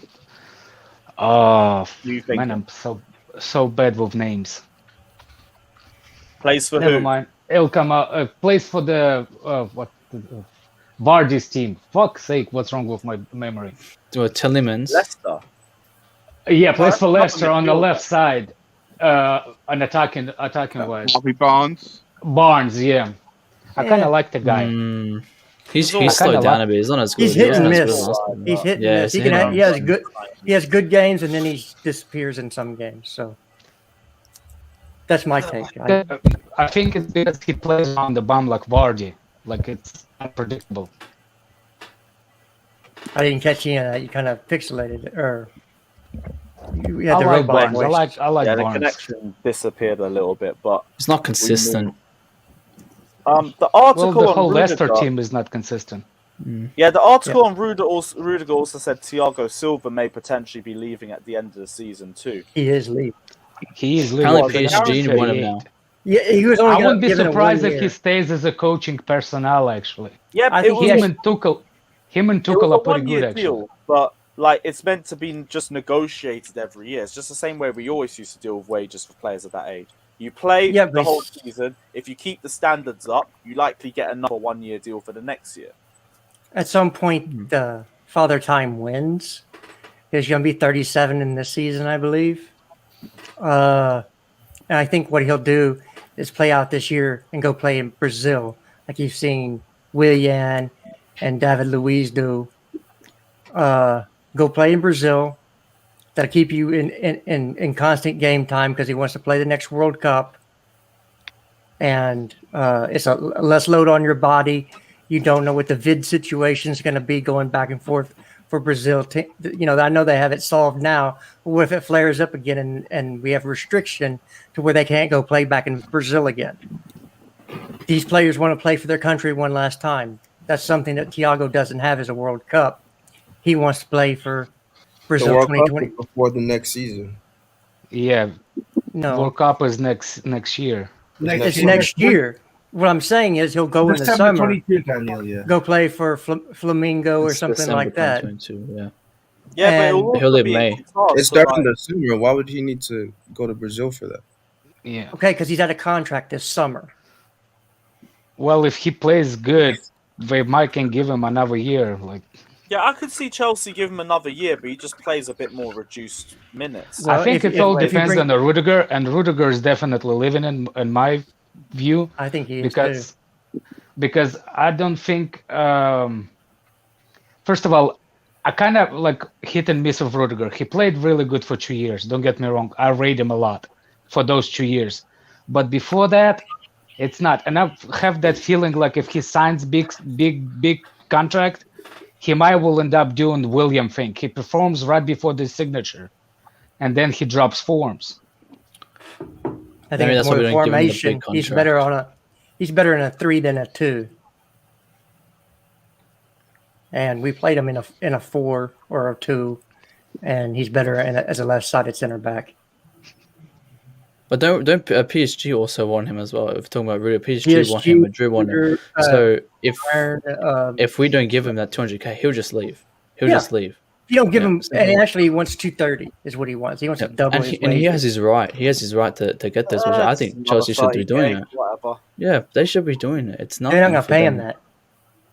I don't think they're going to pay him that. Yeah, 230k is probably what he's asking for. But if they did offer 200k, you'll probably accept that. They should offer 200k. I think that's reasonable. Yeah, it's not your money. Yeah, But exactly. again, if they're offering 140 and they're 60 grand apart, he wants at least 200, and that's 60k is a hard bridge to cross. I think it's Tuchel decision at the end. I don't think club have problem paying him 200. I think Tuchel is it's actually a reason. If Tuchel wants him, he will get that money. I disagree with that. I think our board is way too involved in player dealings. And yeah, I know that, but still, at the end of decision, that's why the waste of bench Cho is on 140, because Lampard was in it. Lampard pushed that deal. Well, again, that's what we're kind of dealing with now. If Callum's on 120, you have to pay Rudiger. What's happening now? No. How are we doing? Yes, Louis. Yes. Big up everyone, mate. Big up everyone, man. Everyone's missed minerals, have they? Have they missed the minerals? Not really. Bro, what are you telling me, bro? I've just come to give you a daily dosage, man, for a quick 15, 20. You know what I mean? Just land a few little bit of minerals and then duck out. How are we doing? Oh, yeah. You always back We out all easy, good, don't bro. you? Johnny, I'll be real. I do think we go straight into this, but obviously, respectfully, talk to me about Mason Mount's performance against Zenit and the criticism that he's been receiving as well. I think it's unjustified. All the criticism is a joke. I think you got to look at Ziyech. Ziyech was our worst in the front line. He was piss poor throughout the whole game, and that's why he was subbed off. All right, let's have it right. Mason Mount stayed on the pitch. The gaffer left him on. I'm not going to dispute the gaffer. The gaffer left him on for a reason. He brought on Loftus-Cheek for 2 minutes of the game. All right, so let's be real. He was worthy. He was industrious. He dug in. All right, his final ball on a few occasions weren't there, but he made some lovely turns and touches. Occasions, and he linked up with Lukaku the most.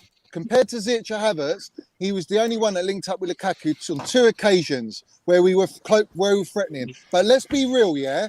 I told you lot, and I predicted it'd be 1-0 and that Zenit would press us hard all game, which they did, and they low blocked us. So when you're in a low block, it's very difficult. And the pivot and the wing backs were too slow distributing the ball out to Mason Mount and Ziyech.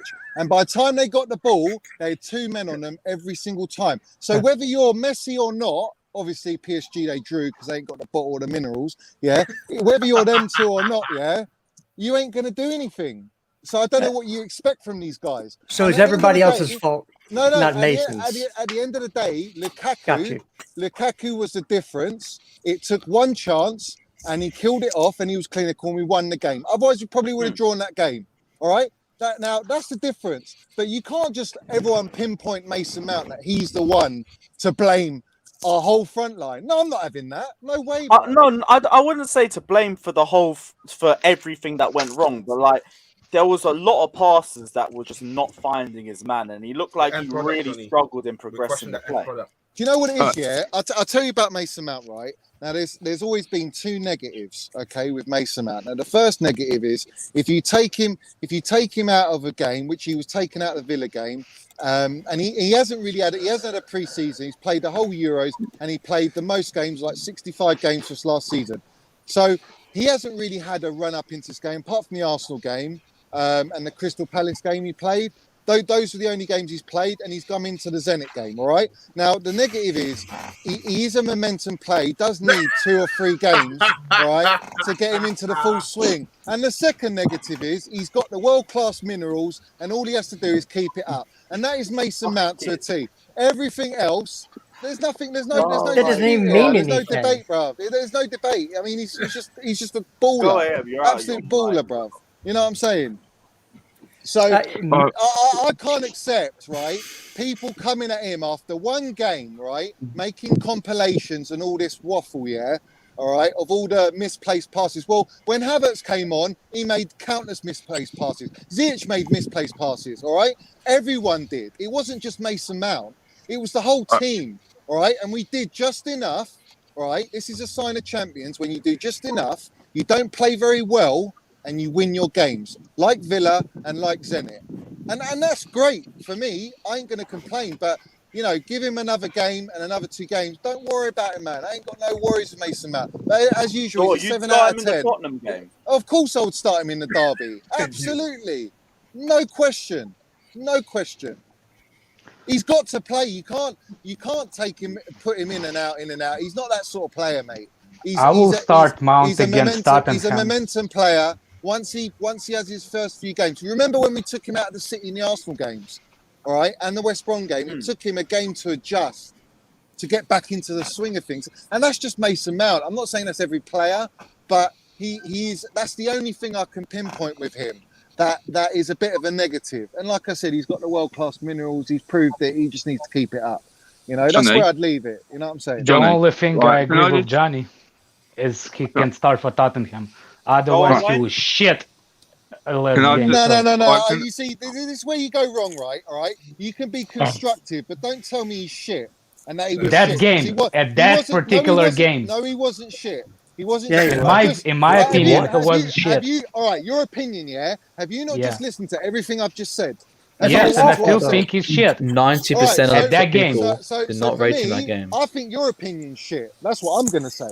I think you're shit if you want to go personal. Well, I've just backed it. It's not personal. I'm just saying. You didn't back opinion, it. You can't say minerals I just and back told you, something. Minerals means nothing. mate, I've told you, and I'll say it again. He stayed. I know you blame Ziyech. All right, so you calling Tuchel shit for leaving him on if he's so shit? No, I think Tuchel didn't have another choice. He didn't have another what option. Do you mean he didn't have another option? What are you talking about? He could have brought Johnny. Werner on. He could have brought Havertz on instead of Mount. And He brought Havertz on. but he didn't do that. He took Ziyech He didn't first. exactly. He didn't, but he still had a poor performance. It's not a 7. It was a 4. If it's that poor, mate, if it was that of poor, the fans said if it was that it was a poor, 4 to 5 performance. if it was that poor, he wouldn't have been on the pitch, and Tuchel would have taken him off because the gaffer don't take no shit. He's offers you. So you think Gaffer doesn't make it? Doesn't make mistakes? Well, I don't think he's made a mistake. We won the game 1-0. Why did he make a mistake? Yeah, last season about Arsenal game. How was that? No. We're talking about the Zenit game. That's everyone's criticism of Mason Mount. Let's talk. I'm not talking about the Mount. I'm talking about Gaffer. Yeah, when he made a mistake. He didn't lose the game against Arsenal. Yeah, but that was when he come into the season last year. All right, he's had 3 months. Okay, this game against the and he made 6 changes. Right, so I'm going to back the Gaffer as well. The game we're talking about Zenit, right? Yeah. So you said the problem of Mount dropping form is Ziyech, right? That's what you tried to tell me. No. I never said that. You see what I mean? You're not listening to me. Yes, I did. No, that's not. And this is what I understood what you said. No, you misunderstood, mate. So what I'm saying to you is, Mason Mount was taken out of the Villa game, completely out of the Villa game. Yeah. So when you take Mason Mount out of a game, all right, he doesn't. You need to keep playing these players because they're not match sharp. None of our players, apart from Lukaku, it seems, are properly match sharp. All right. And That's you not have- true. No, it is true. It isn't true. Why? How many Why is games it did he not play? true? Yeah, how many games did he play Why for is it England? not true, Jester? Are you telling me all How our many players are games match did he fit? play for England? Mason Mount played all our games except for 2 games. But he's not match sharp. No, So how can many he be games match until he's sharp? match He's had a sharp, holiday, Johnny? no How many preseason. games until Hey, he's match stop it, sharp? stop it. Let's move on. You're not saying England's games should make him sharp for the season. Listen. That was England 2 games, months yeah. ago. He played the whole Euros. Then he had a holiday and he had no preseason and went straight into the Super Cup. That is the only preseason Mason Mount's had. So if you're going to tell me that, oh, it's okay, you expect him with no preseason I to asked come you in and be a match fit, you're question. deluded, bruv. I Because asked you a question. you ain't How played many football. games until you will say he's match sharp? You need to play at least 3 games like consistently to be match sharp. He played 3 games for England. No, but that's not playing for Chelsea, bruv. It's still It's a different. He played on Wednesday. He played for England, and next Wednesday was he was rested for 1 week. He was rested for 1 week. You lot don't listen to what I say, man. It's like No, I have to you just don't repeat make any myself. sense. No, I've said. What did I say Right. to you? What did I say the 2 negatives were? Repeat them for me.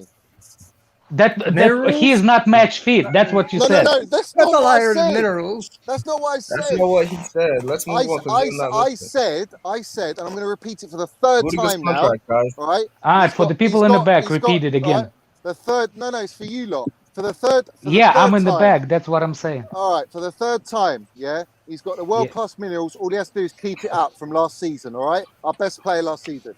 Now, the other downside, and I said it last season as well, when you take Mason Mount out of games, so you play him 2 games and you take him out of 1 game, all right, he loses momentum. He's that sort of player. His dad's even said it. He's just that type of guy. You've got to give him 2-3 games to just adjust to the pace, get his match sharpness, and then he'll just free flow. Then from he's there. not as good as you think he is. No. If it that takes him goes- 2 to 3 games, when you No, take him that out take- for a that takes rest, a lot of he's not players, as good bruv. as you say. So you need to. Bruv, listen to me, yeah? What are All we right, doing here? Pulisic, Lewis, yeah? Is come that where on, we're bro. going, yeah? Pulisic, Let's move right? back to Rudiger, man. When he's injured, right? Are you telling me he can become match sharpness straight away, bruv? When he comes back No, into what I'm the team? saying is So he why can't is- be what you say he is. so then if Pulisic's he has part to have a then, run of 2 or 3 games before you can match judge the his same- performance. Right, so you do the same for Pulisic as well when he comes back in. No, Match the every same time he agenda, bruv. plays, he gets hate. No, It doesn't matter if he's bruv, match don't- sharp or not. Listen, Jester, bruv, for the love of God, yeah, don't compare Pulisic's slander to Mason Mount, bruv. You have no fucking idea, mate. All right? What are you so talking don't about? even compare that level, bruv. I'm saying to you, all right, if Pulisic doesn't play and then he comes into the team, he needs 2 games at least to adjust. Every player does, all right? If he plays 2 games, you take him out and then you put him back in. Every player needs a minimum of a game just to get back into swing of things, all right? And that's just football for you. That's footballers. Now, But Johnny, do you judge those games or not, Johnny? Okay, I listened. I listened to you. Can you listen to me, please? 1 second, let me Johnny. finish. Oh If my God. if we lost the game or we drew the game, all right, then it could be issues with our players. But we won the game and we won against Aston Villa, and that's all you got to know, mate. Right. It's up the The fucking perfect Chelsea, and we time move to on. Just You know try what I'm and saying? take a pause. Mo Welly says it would be a blow if Tony leaves. However, we still got Christensen and Chalobah. If we get Koundé, we have our 3 at the back right there. Not that bad. See what I said? We have plenty of centre backs. Ryan also says Matip is still clear of Christian shit. Bro, No. your guy We stripped don't have the plenty of AC centre Milan backs there. for 45 minutes because he didn't have Van Dijk to He hold his didn't hand. have- I don't want to he hear it. didn't. No, Johnny, no, hang on. Johnny. One Lewis, sec, he one didn't- sec, Lewis, guys, he one Yeah, sec. go ahead. Go ahead. Wayne, He's Wayne, the Wayne, joiner. I'm gonna let you talk. I'm gonna let you talk. Just 1 second. Calm Edward Hogan down, saying, Wayne. one sec. Big up Edward saying, big up Johnny showing these novices that there are levels to football knowledge. You need to be compensated for these lectures. Big up it's yourself, just- Johnny. yeah, big Wayne, up to you, bruv. It's not just you've been about wanting to. what you He's One saying sec, that you know Johnny, about Johnny, the pitch. Johnny, It's Johnny, about Johnny, He's what talking you- away. Johnny. He's talking away. Guys, He's talking guys, away. guys. Wayne, you've been waiting to speak for a while. Go Yeah. on. What were you gonna say? Okay. One, I'm going to say now Ryan's in the chance to win the Chelsea shirt, so thank you, Ryan. I always Oh, knew you yeah, were a Chelsea yeah. fan, Big up yourself. but Are you yeah, Liverpool? yeah. The Yeah, other but we thing can is, brighten his right? life up. Right. The other thing is, right, Johnny. I'm going to talk to you now, and I'm going to say some things. And like I said, I'm not getting personal. This is I'm not trying to dig at Mount either. This season, Mount has not delivered to what his potential should be.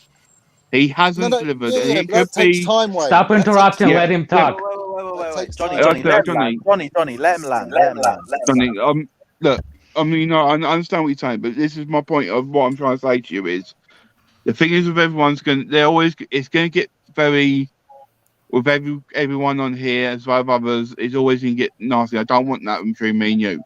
I want you to listen. It's just look. I support every player. I don't specifically support anyone before anyone. But with me, with Mason Mount, what he's delivered of consistency, my expectations of what majority of Chelsea fans are the same thing are very high. He hasn't delivered that this season at the moment because he keeps on making silly mistakes. And against Zenit and against Aston Villa, or before Aston Villa, but games before, he wasn't the only one. I'm not just pointing out like he's the only one. CH was against the Zenit. He was poor as bad, and he probably was poorer than Mount, but he was still poor. And the Villa game. And the Villa game, he was poor. Yeah, he was. Yeah. So, but the thing is, we always Chelsea fans. With Mason Mount, how quality he has been for the last 2 seasons for us, our expectation levels are so high. If he doesn't live up to them expectation levels, he fails for a lot of Chelsea fans. In there. He's already failed, Wayne. For a lot of fans, he's already failed, and they love it, all right? But I'll tell you why he hasn't, and I'll tell you something, right? Mason Mount is getting into the swing of things, right? And when he does, it's over for all of you. You'll be in the mud like last season. And the second thing is, he's already got 2 assists this season already in the Premier League. He's got 2 assists, all right? So he's stat padding without you even seeing it. It's underneath your eyes, mate. Mason Mount. Right, when it comes to final third, in that game, there were moments, there was wrong decisions, but there was wrong decisions with Havertz, there was wrong decisions with Ziyech, there was wrong decisions with everyone. So you can't just pinpoint Mason Mount, and I'm not going to accept that. And I would defend Mason Mount. But when you look at the other side of the game, the industrious side, no one else gave that. So that's why he stayed on the pitch, and that's why Ziyech went off. And then Havertz came on, and we wanted a final ball out of Havertz, and he didn't come. So now, what do you want to tell me? What that Mount? Yeah, Mount is not. He's not Please let me know when you finish your point, so I can he's talk. only played about 3 games this season, and he's got 2 assists. When did he get his second assist? What game did he get his second assist? He got the assist in Crystal Palace, and he got an assist in the Arsenal game. No, he's got 1 assist. He's got 2 assists, mate. Look 1 assist. I just looked it up. Can I ask something, Johnny? Considering Mount hasn't had a preseason and he played so many games, shouldn't he not be rested to prevent burnout? He was rested against Villa, and now he needs to be brought back into the side to ease in. You don't rest him anymore. They're not. You know what I mean? So what? Would you play him in the League Cup match? What's the League Cup? That's against Villa. Villa again. But isn't our next game Spurs? Spurs, then Villa, then Man City. Yeah, you got to play him Spurs game, and then Villa. But I thought you said you need to ease him up. No. You said 2-3 games. No. He plays the next game. He starts the next game. That's okay. So hold on a second. He starts the Zenit game. He starts the. I thought it will take him 2-3 games. You just told us it takes 2-3 games. Spurs game, he'll be okay. For the Villa okay. Game. Hold on. You finish what you want to talk, so I can explain my point. You go, my man. So you will not interrupt until I say so. Until I finish with mine. The floor's yours, geezer. Okay. So based on your theory, Mason Mount was taken off Villa game. That was his rest, right? And rest was so long that he needed 2 or 3 games to recuperate from that loss. Here's the stat for you that you didn't look. Mason Mount played game on Wednesday for England, right? Then he went to play. Stop talking. Now he. Can you let somebody finish with their thoughts? Go on, Alex, go on. Floor's yours. Go. So he played against England. It hadn't been a week. It's been 3 days, and then he played for Chelsea, right? Then he was off on Wednesday against or Tuesday against Villa game. He was rested.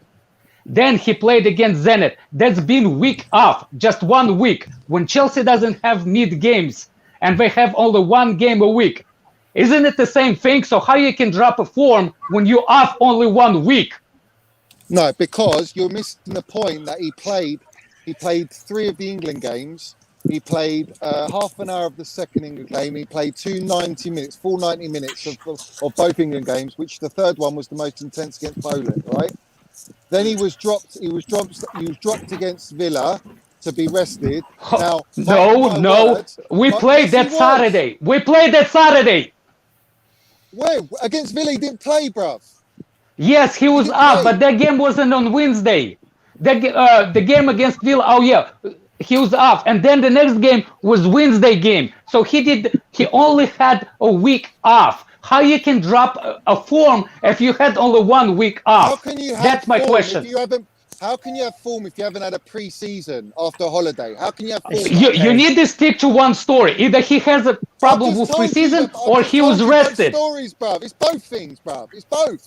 You can't just disregard one and use the other. They're both factors. You just said that because he had the week off, he lost form and he need 2 or 3 games to ease in. You didn't say that? You don't listen, bruv. I'm going to repeat myself again. I'm done. I'll listen to what you said. And you're full of shit. That's all. No, you ain't done. You ain't done, mate. But you don't. I don't know whether it's a language barrier, but you're not listening to what I'm saying. All right. So what I said to you, Johnny. What I said to you, I'm going to repeat it for the 4th time again. We don't need to hear it. No. Well, obviously we understand. No, Mason Mount gets all the excuses when he doesn't play well. Nobody else does. We get that. We understand. Quiet down now, and let me explain. No, you've spoke for the last 20 minutes. Let me explain because you don't understand. I don't need you to explain. I understand I understand what you have to say. I understand what you have to say.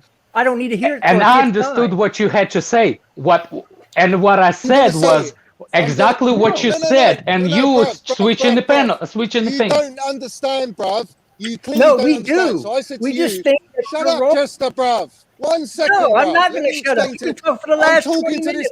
We don't need to hear the same thing for the 5th time, you mug. I'm talking to you, bruv.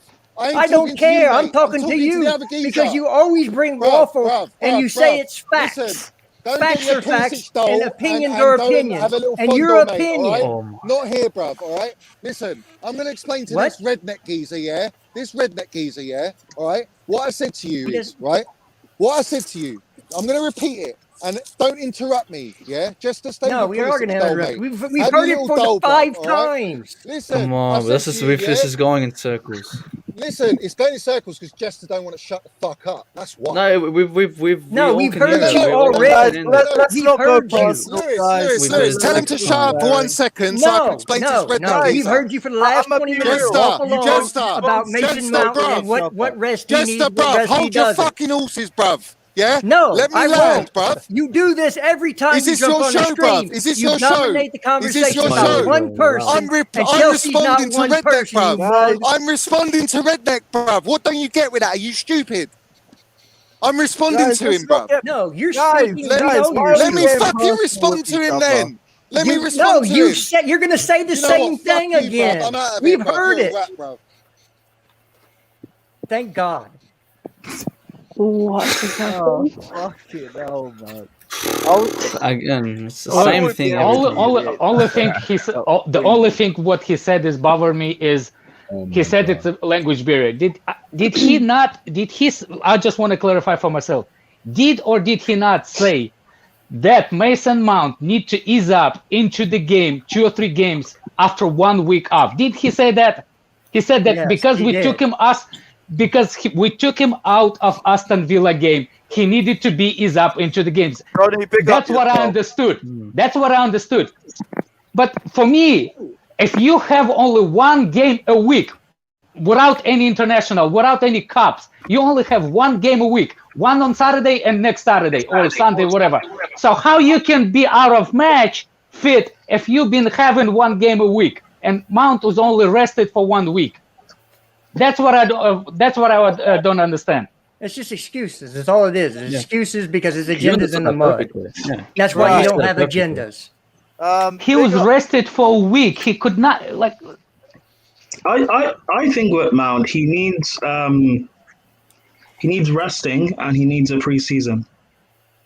But did he ever admit that he had a bad game though? He never admitted. I'm sorry, that he had I don't a bad have a game. machine time to give him that preseason. Right? And I'm not He gonna did say he wasn't the best against Zenit, but he did say Yeah, but Ziyech was a Lewis, lot worse. it's as well. not just. He's always it's not blaming just other No, but you Zenit, can't. though. Criticize and then Hold on. It's not bash just other Zenit, though. players. He hasn't been that great this season, and considering the fact that he's played so many minutes since he started playing men's football, he hasn't got he didn't have a preseason this summer because he played so much with England, and now he's forced to play now. He needs to come out and just get a preseason. He needs to build up match sharpness and quickness or whatever, and also he needs to feel like he's earning his So place. why was he rested against Villa then? But again, it's only one. But that's the thing. It's only one game. Exactly, and it only took a week. So what you saying that he needs more than 1 week off? Big up, Monster. I just think he does need a little bit of time. Oh off, yeah, time off, yeah.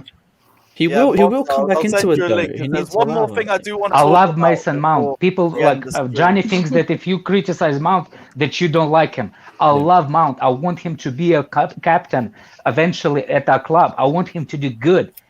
I'm not saying he needs that he's a shit and we need to sell him. I'm Anyone just able saying to he hop was. off quickly because I just need to get Monster on. I can go. I can go. I need to get ready for work anyway.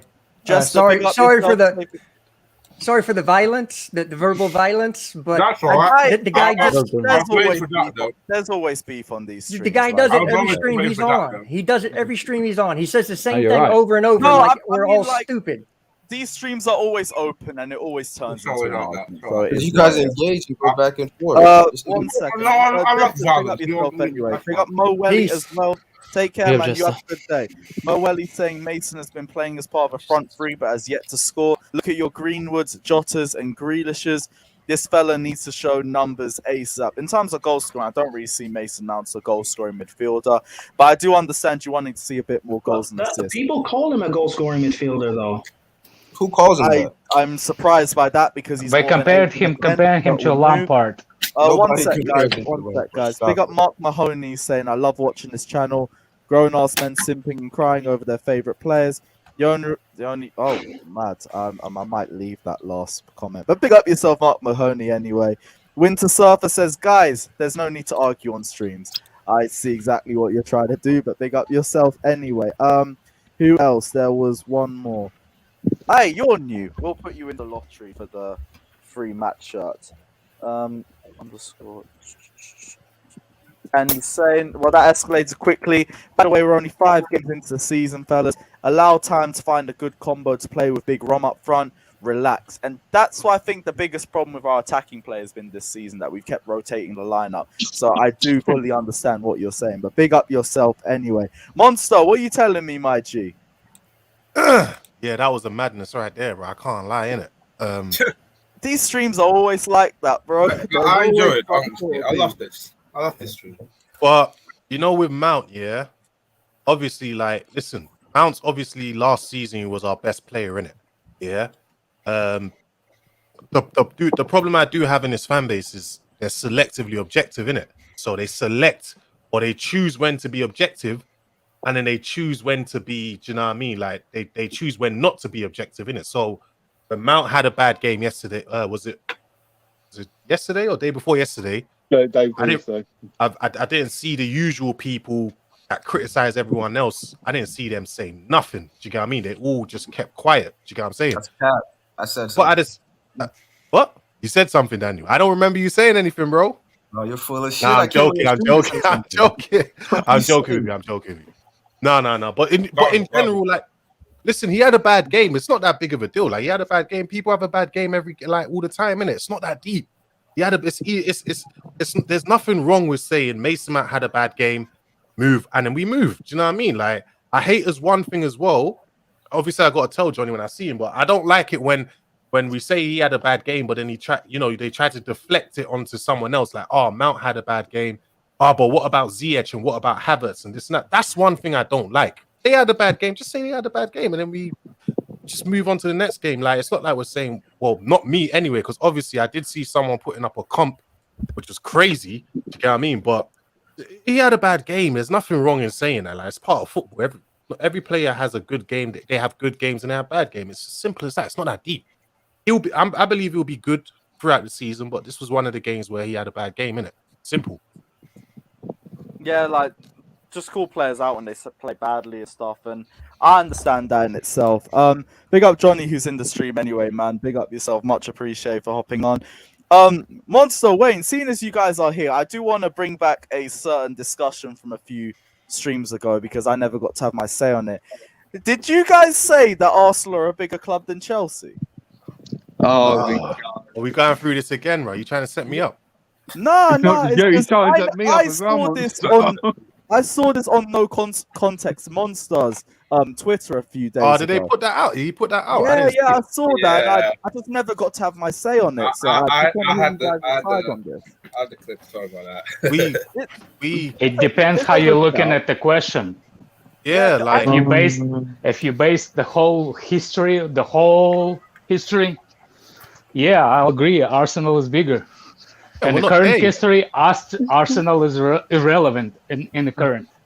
Yeah, they have a history. We make in history. That's the difference. But that's the way. That's the way I see it as well, isn't it? Like, come on, Lewis. It's like pissing against the wind, man. Liverpool and Manchester United will always be over Chelsea. Yeah, I don't know. You can be biased as much as you want. Not always going to be bigger. That's wrong said. The way I not always, but I look at it more through recency. I don't look at it in terms of the overall because I look at what's happening right now. And for me, I understand. Right? Yes. Yeah, but I feel like right now also defines bigger, not just opposed to what's been happening in the past and everything like that. The reason why I disagree with that because that comes trending. Recency. That's trending. Like, I don't want to be trend club. Trending is a lot smaller though. Trending is like 2-3 years. I'm looking like 20. Yeah, the way I think it depends on your exactly. Like, for me, I can only speak about what I've seen and experienced within my lifetime. Because all that history stuff, as great as it is, it doesn't help your club right now. But I hear what Prime is saying, but also exactly. Prime, you said that the way you see it is what you've seen in your lifetime. Obviously, the way I've seen it, because I'm older, I was watching Arsenal when they were completely dominating as well, wasn't it? Yeah. And the way I look at it as well I hear that. Hold on, Lewis, hold on. The way I look at it as well is I take everything into account. I think we are on our way there, and we're only a couple years off them. Like we're like 5 trophies off them or whatever. I feel like when we eventually get there, then we can undisputedly say we are bigger than them. Like. Yes, we've got 2 Champions Leagues and other European trophies, which is great. But 2 Champions Leagues and 6 Premier Leagues does not, unfortunately, equate to 13 Premier Leagues, innit? I want to be that. I want to get 13 Premier Leagues. You know what I mean? Like, I hear what you're saying about 5 trophies, but then think about it like this: if we won 3 more Champions Leagues, would they still be bigger than us on the account of 2 FA Cups? No. 2 FA. What do you mean? Look, because you're saying we're 5 trophies behind them overall. It's the question of the whole club. It's the question of the whole they've got club. 13 Prems. 13. Yeah. I know, but we've got 2 Champions Leagues. No, they don't have 13 Prems. They have 13 league titles, not Premier League. Oh, but when you're it's counting, the same. Hold on. When you're counting Premier League titles, you don't count when they change the name. Count everything. You count everything. When you count Liverpool's Premier League trophies, you count all their trophies. Or you count Man United's, count all of them. Believe me, if we had 13 League Cups, we would count them as the 13 League Cups. Exactly. Like I'm just keeping it real. Like same thing. Come on, Lewis. You grew up in London. You know how big of a club Arsenal is. Like, let's not. I know how many fans. So you guys think that 30 Premier titles London. Like me as someone me as someone who didn't grow up in London, going for abroad, I don't see Arsenal as a threat. I didn't grow up with Arsenal being, minus that invincible period for 2 years or whatever. I didn't grow up with Arsenal being a threat. You know, I saw them 10 years didn't win anything. You know, they haven't been competitive in the Champions League when they were in it. They were getting slapped around. That's not really the argument, though. The argument bigger Roman club. Empire didn't exist because you were born when it happened, right? No, but the empire did exist and it was there. But like we're saying, Chelsea's empire still exists now. One sec, big up JJ Bridge saying only team with 600 wins, Chelsea, and Manchester United with 2 Champions Leagues as well. 88th Bus Stop says you can't say Egypt is bigger than the US just because of some 5,000 year history. That history is irrelevant to football atmosphere today. And that's the way I'm looking at it too. Like that. I hear what you're saying, because you said, because I know back growing up for you as well, you would have seen Arsenal absolutely dominate and everything like that. But even from the time that you were born, I'm sure Chelsea have won more trophies than Arsenal have. Not for me. Yeah. For me. Wait, it's correct. Chelsea won more trophies than Arsenal if you go back to the 70s and then start looking forward. Their biggest trophy pool was back in the 30s. Yeah, but for me, it's not that. The reason why I said it is because when I've been going to football games and supporting Chelsea, Arsenal have been more competitive for titles in different competitions than Chelsea. We was fighting in 10th position when I started supporting us. Then when we started getting it in 1997 and started being more competitive, then yes, but Arsenal was then competitive as well. So for me, because Arsenal's been more competitive longer, for me they're a bigger club because they've been more competitive. That's why I say it. Yeah, I think some of you guys are misconstruing better for bigger. Do you know what I mean? Like, so we're getting there. We're getting there. But no, we're not. We know what you're saying. We still disagree, Monster. No, I get what you mean. So with this generation, we're on the way to being bigger than them, but the next generation, so our kids or whatever, Chelsea will be bigger than Arsenal. Yeah, potentially. Fair enough. What you're saying is right then. If Chelsea continue on this trajectory, then by the time our kids are born and grown up, I reckon Chelsea would have been a bigger club. Not just based off. One thing Trophy does as well is trophies bring more fans in it. So, before Roman came in, the Chelsea fan base was small in it. Do you get what I mean? But once obviously we started winning trophies, our fan base grew and grew bigger and becoming massive worldwide, innit? Do you get what I'm saying? So over time, when our kids are growing up or whatever, this Chelsea team will be massive. It's massive now, but it will be even bigger. Arsenal as a team, as an entity, as a name and everything is still huge based on that success of 15 years ago. Do you get what I'm saying? Chelsea's making their way there, innit? And we're close. I'm not saying we're far away. How long does that name give you? How long will that name last? It depends on your success. Like, the reason why Arsenal's still big now is because a lot of these adults are they're still living off of the Wenger time and things like that, and the time before that, innit? They're still living off that time, innit? You get what I'm saying? But over time, fan bases dwindle out. Like AC Milan used to be a gigantic club with a massive international fan base and things like that. But you've seen how, due to their unsuccessful period over the last 10, 15 years, you've seen how their fan base has slowly dwindled down. That's how football works, isn't it? Do you get what I'm saying? So Chelsea will get there. I just don't think we're exactly there yet. So do you guys? Let's say we win with Yeah, replace Kai for me, Lewis. Replace him for me. I'll take care, lads. Take care. Big up yourself, bro. Bless.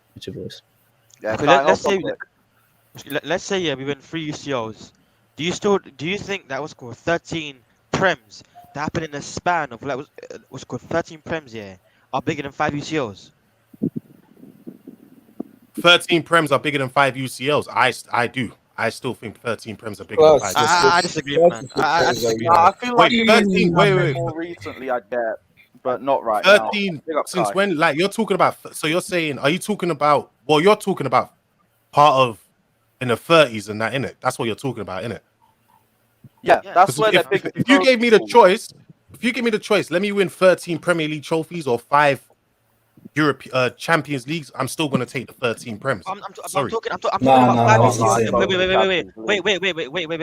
I'm talking about 5 UCLs along with everything that we've won before, with the 5 Prems that we already have. Like, what's called 13 Prems was 5 Prems, and 5 UCLs. Are you forgetting what's called that we also have Prems as well? Okay, then that's different. You should have said that. Like, I thought you just Also, said 13 Prems versus 5 UCLs. It's not 13 Prems, it's 13 who league has 13 titles. Premier Leagues? Who have 13 Premier Leagues, bro? Arsenal. Bro, it's this. No, they bro, don't. It's not even Premier They League. have 3 Premier Leagues, bro. No, you don't. No, Just we the thing, don't, you man. don't do- Yeah, You guys they need don't have 13, you guys bro. need to stop. You guys need to stop there because when you say Real Madrid have won, how many Champions Leagues have Real Madrid won? Is it 13? They won 4 in 5 years, my guy. Don't even try to Wait, compare how the many Champions Champions with League Arsenal. have they won? That's the question. They won like 10. The European trophies are 13, sorry. Yeah, but the 13. Do we say? Champions League Do we quality say? was Wait, always wait, high, bro. wait. Do we say Real Madrid win 4? How many have they won when they rebranded? Do we say they won that many, or do we say they won 13 Champions Leagues? But Monster, it's not only rebranding though. It's completely different budget, different fucking platform, different everything. It doesn't bro. matter. That's not how it. That's Of not how course it it works. Of course it matters. Of course it matters. That's not how it Imagine, works. Monster. Imagine the Premier League with foreign player restrictions. Would it be as good as it is now? Would you? Do you say? No, it won't, man. You would have wait. like a bunch of Lalana playing most of the games, bro. Do you wait? Hold on. Do you say Chelsea have won 6 Premier Leagues or 5? I would say 5. I always say 5. I never say 5. You're just changing. I said 5 No, right now. I always said it. I say 6. I can't lie. So I said 5 right now, bro. Exactly. We I say hear what 6. you're saying. No, you don't say man. 5. Bro, No, you I said don't. 5. I said 5 right now, though. I say 5 Premier Leagues and 6 league titles, bro. We say 5 Premier Leagues and 6 league titles. You guys are now. You're just changing. Wait, guys. No, we're not. Everyone says 5. Even the Premier League themselves. If you look at Nobody says the 5. Premier League. The Premier League will say it because that's the Premier League. But I'm sure us as fans, we look at it when we say 6. Yeah, but we're retarded there, bro. We don't look at it from the same thing, an analytic point of view. That When we won the we do it, man. It's not the same, bro. We focus on the Premier League titles that we have won, and I get that. But like, we also look at overall history. Like, we aren't gonna say. What I mean.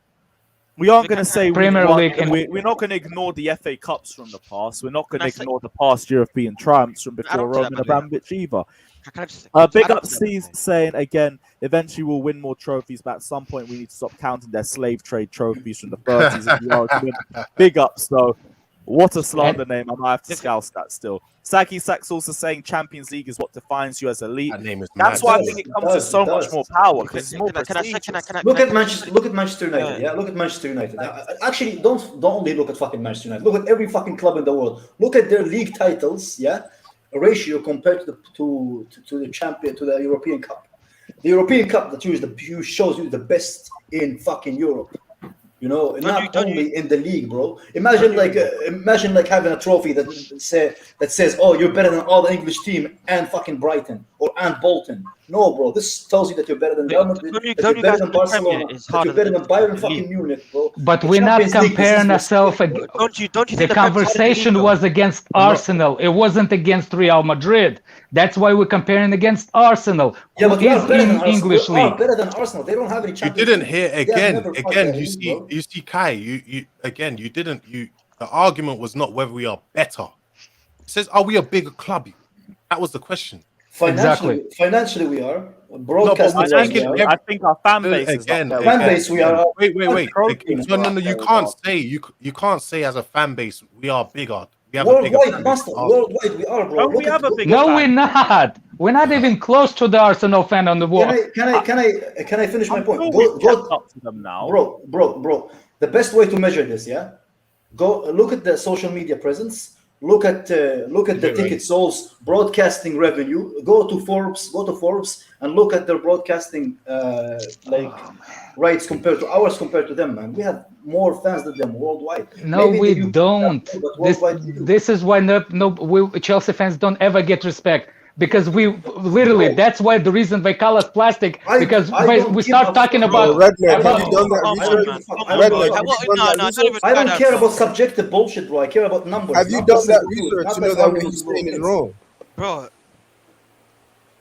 Oh look my at God, it from numbers point of view, bro. Don't look at me from I went to London and I went near Arsenal Stadium and blah blah blah. If you look at the worldwide Chelsea fan base, do you see the name? Do you see the name and my name? Let me finish. Well, look and compare it like how many fans they have over the world, like worldwide, not only in England. Because in England it's like what, 10% of the whole Chelsea fans base. Oh my God!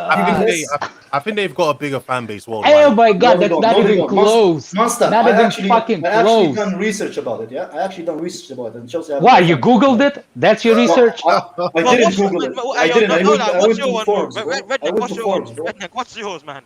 Redneck, What? what's yours? Because I'm here actually live in the United States, and I can get rid of those Arsenal fans. You do know that They worldwide. everywhere. Worldwide. Yeah, but I don't care about the United States, bro. I'm talking about the worldwide, bro. I don't care what America do. Not only America. If you look at it worldwide, and if you actually do the research, you will see Chelsea fans have more fans worldwide. I don't think so. That's. I mean, this statement is so wrong on so many levels. It's not even funny. I am backing you. I'm backing it with numbers. Yeah. If you go to Forbes right now, which is the #1 analytical financial website on the fucking planet. Yeah. If you go look at Chelsea's broadcasting revenue, Chelsea's marketing revenue, Chelsea is superior to Arsenal. Therefore, Is that defines how many fans they got?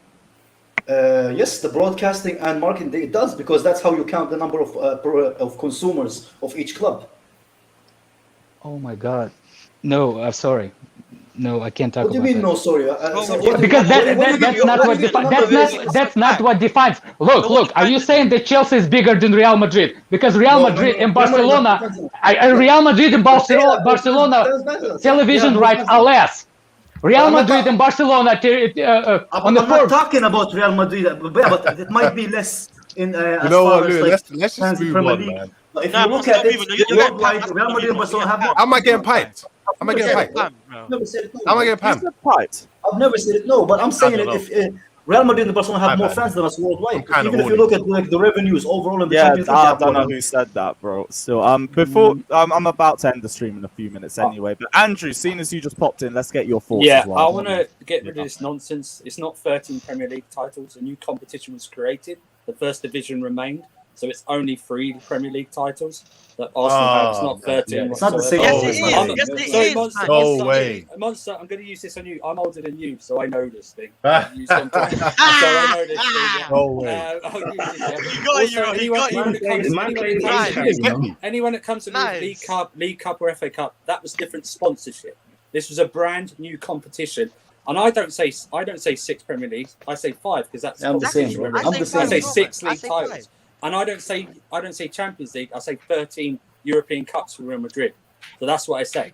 If you want to define it Champions League, that's fine. But it's 3 Premier League titles, not 13. Let's get rid of this nonsense whatsoever. And can I say something? Club. We are a big club because I agree with Kai. We have more fans than them. Yeah. I've done research and I've done my thesis on it, bro. But and 6 European trophies. It is what it is. Everywhere else apart from England, those count more than England. It's just a little England thing that we have that apparently our league titles mean more than European Cups. Or No. that. I don't. I know you don't. I'm not. Of course, the Champions League is a bigger trophy, but I heard people saying like, "Oh, one Champions League is 4 I heard Premier that. League." Yeah, that was messed up. That's messed up. Yeah, someone said 5 league titles on Monster Let's check the last comment. That was messed up. That was messed up. Yeah, I think we need to do that. Go on, Andrew. No, I'm just saying. If we could redefine it, the first division wasn't sent away. The Premier League was a brand new competition. It was created in '92. Therefore, Arsenal have only won 3 Premier Leagues. And you say what's the best? Domination. Arsenal had maybe their domination wasn't like a Man United or a City or a domination or possibly Chelsea domination. It was 2 years, then a bunch of second places, then another 2 years and stuff like that. They played great football. But let's keep it right, yeah. But no, Andrew. You know what backs this point, yeah. Look at Liverpool; they were stat padding first division titles like no one's business. They spent the majority of the Premier League in 7th and 6th and 5th. Yeah. So let's be honest. That's why I say to them. Everton in the first division were a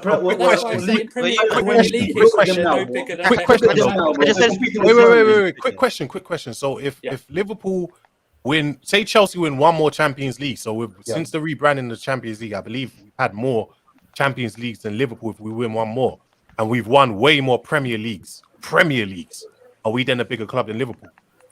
They have more trophies than us. What's your point? No. What? They have more what? I'll go. No, Kazi, don't. No. Kazi, I'm saving you, Kazi. I'm not. No, but Liverpool is different than Arsenal because No. Let answer the question, Kazi, please. think about it. Kazi, think about it. No. You want me to answer? You want me to answer to Kazi because I can answer it pretty easily. Kazi, don't do it. I'm saving you, my own bro. Don't do it. Yeah. I'm gonna answer. I'm gonna answer because Liverpool proved because Liverpool proved themselves on the biggest competition in world football, playing against big Champions League clubs, not Arsenal, who had to compete with Bolton and other English teams with limits to 4 foreigners in the majority of the fucking team. But what does that have to do with the argument, bro? Well, it is the argument because the quality of the league has to stand. You have to differentiate. Master, if you go to a club and you pick 10 girls or all 5s, is it the same thing as picking a girl who's a 10? It's not the same what does thing. that have to do with the argument? Because the quality is important. The quality of everything that you do in life is important, bro. You can't compete. Daniel knows about that, Daniel knows about that. Sorry, Daniel knows about that. No, but what we like to do, what I'm liking to do this season is winding Man United fans up by saying we can win our 3rd European Cup. And we've won our 3rd European Cup in less time. Look like a fish out of water, man. Honestly, so it's all about that. It's about different opinions. So, bro, it's like somebody. At least no one's going to run away. Andrew, you know what it's like? It's like when somebody asks you, hey, do you go to your restaurant? It's like, yeah, I go to McDonald's every 2 days, bro. Yeah. Wait, Can I say this real quick? I want to say something, bro. I want to say something real quick, yeah. For me, and I agree. I agree with Kai in terms of for me, the Prem is a way more harder. I feel like it's a way more harder competition than it was in the Division 1. For me, I feel like winning a Prem should have more meaning than winning a division title where there were barely any foreigners. And I feel like more money was invested into the Premier League. 11 Lalanas against each other, Cassie. Imagine exactly, that. You were playing Brexit, bro, my you're guy. talking- Wait. you're talking Let me finish, bro. Let me finish, my guy. Let me finish. History is there. We can't I'm saying, change it. History is even the quality of football, bro. Rudiger came here and Rudiger came to our club here and was asking, why did it keep the ball on the freaking ground? These men were playing Brexit ball, man. Do you know what the meaning of Brexit ball was, man? They always play that in the Prem. They're playing helicopter football, my guy, man. But bro, even in the Premier League era, they still play that random football. They did. And it changed.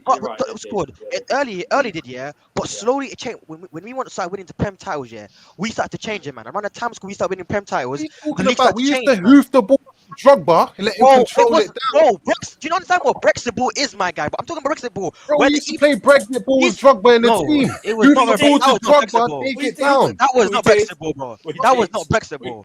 Is that the same as Brexit ball, my guy, bro? So what's your definition of Brexit ball? My meaning of Brexit ball, yeah.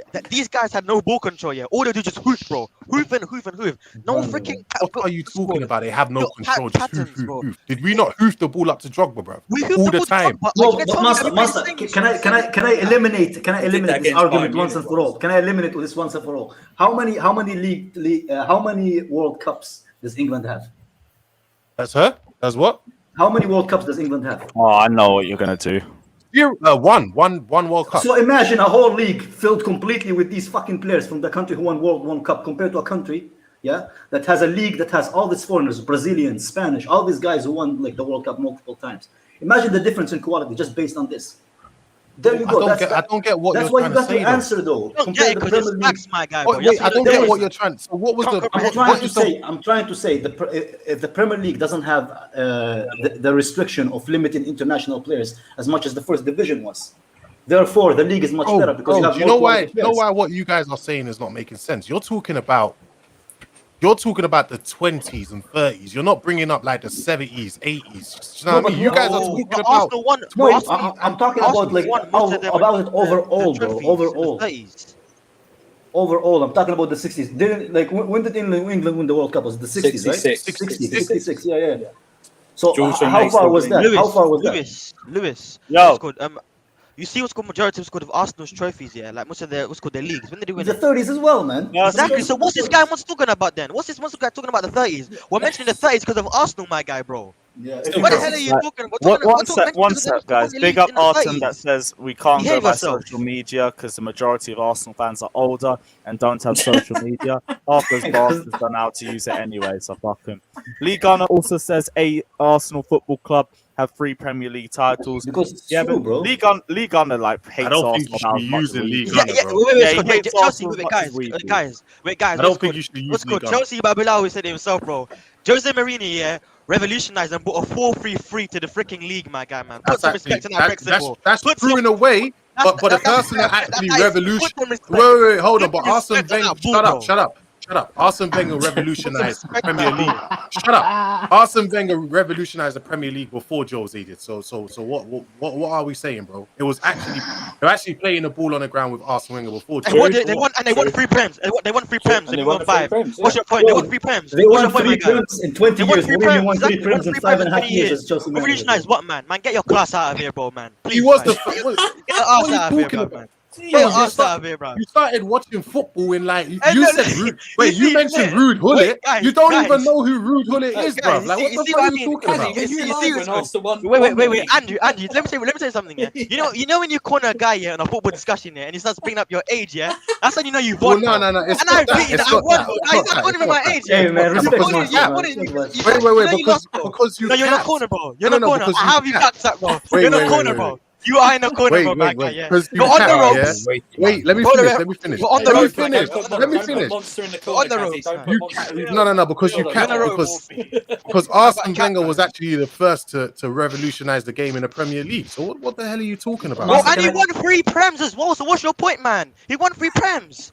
What are you talking about, bro? He won 3 Prems. What's your point then? He won 5. So what point are you trying to tell me that Jose revolutionized the Prem? Like, what point are you trying to tell me? I'm saying, first of all, yeah, I'm talking about that was a different type of Brexit ball because you mentioned what's called Brexit ball, what's called that we just hoof the ball to what's called hoof the ball. Because you said, wait, what did you say? What did you say? And I said, wait, hold on. You said, wait, no, you wait, bro. And I said, yeah, back in the 30s, when Arsenal won more of their league titles, when they won most of their league titles, yeah, they were playing most of the time they were playing Brexit ball. But what's called when Chelsea won their league titles, yeah, Master, exactly, he's right. Bro, they've always. I'm right. Wait.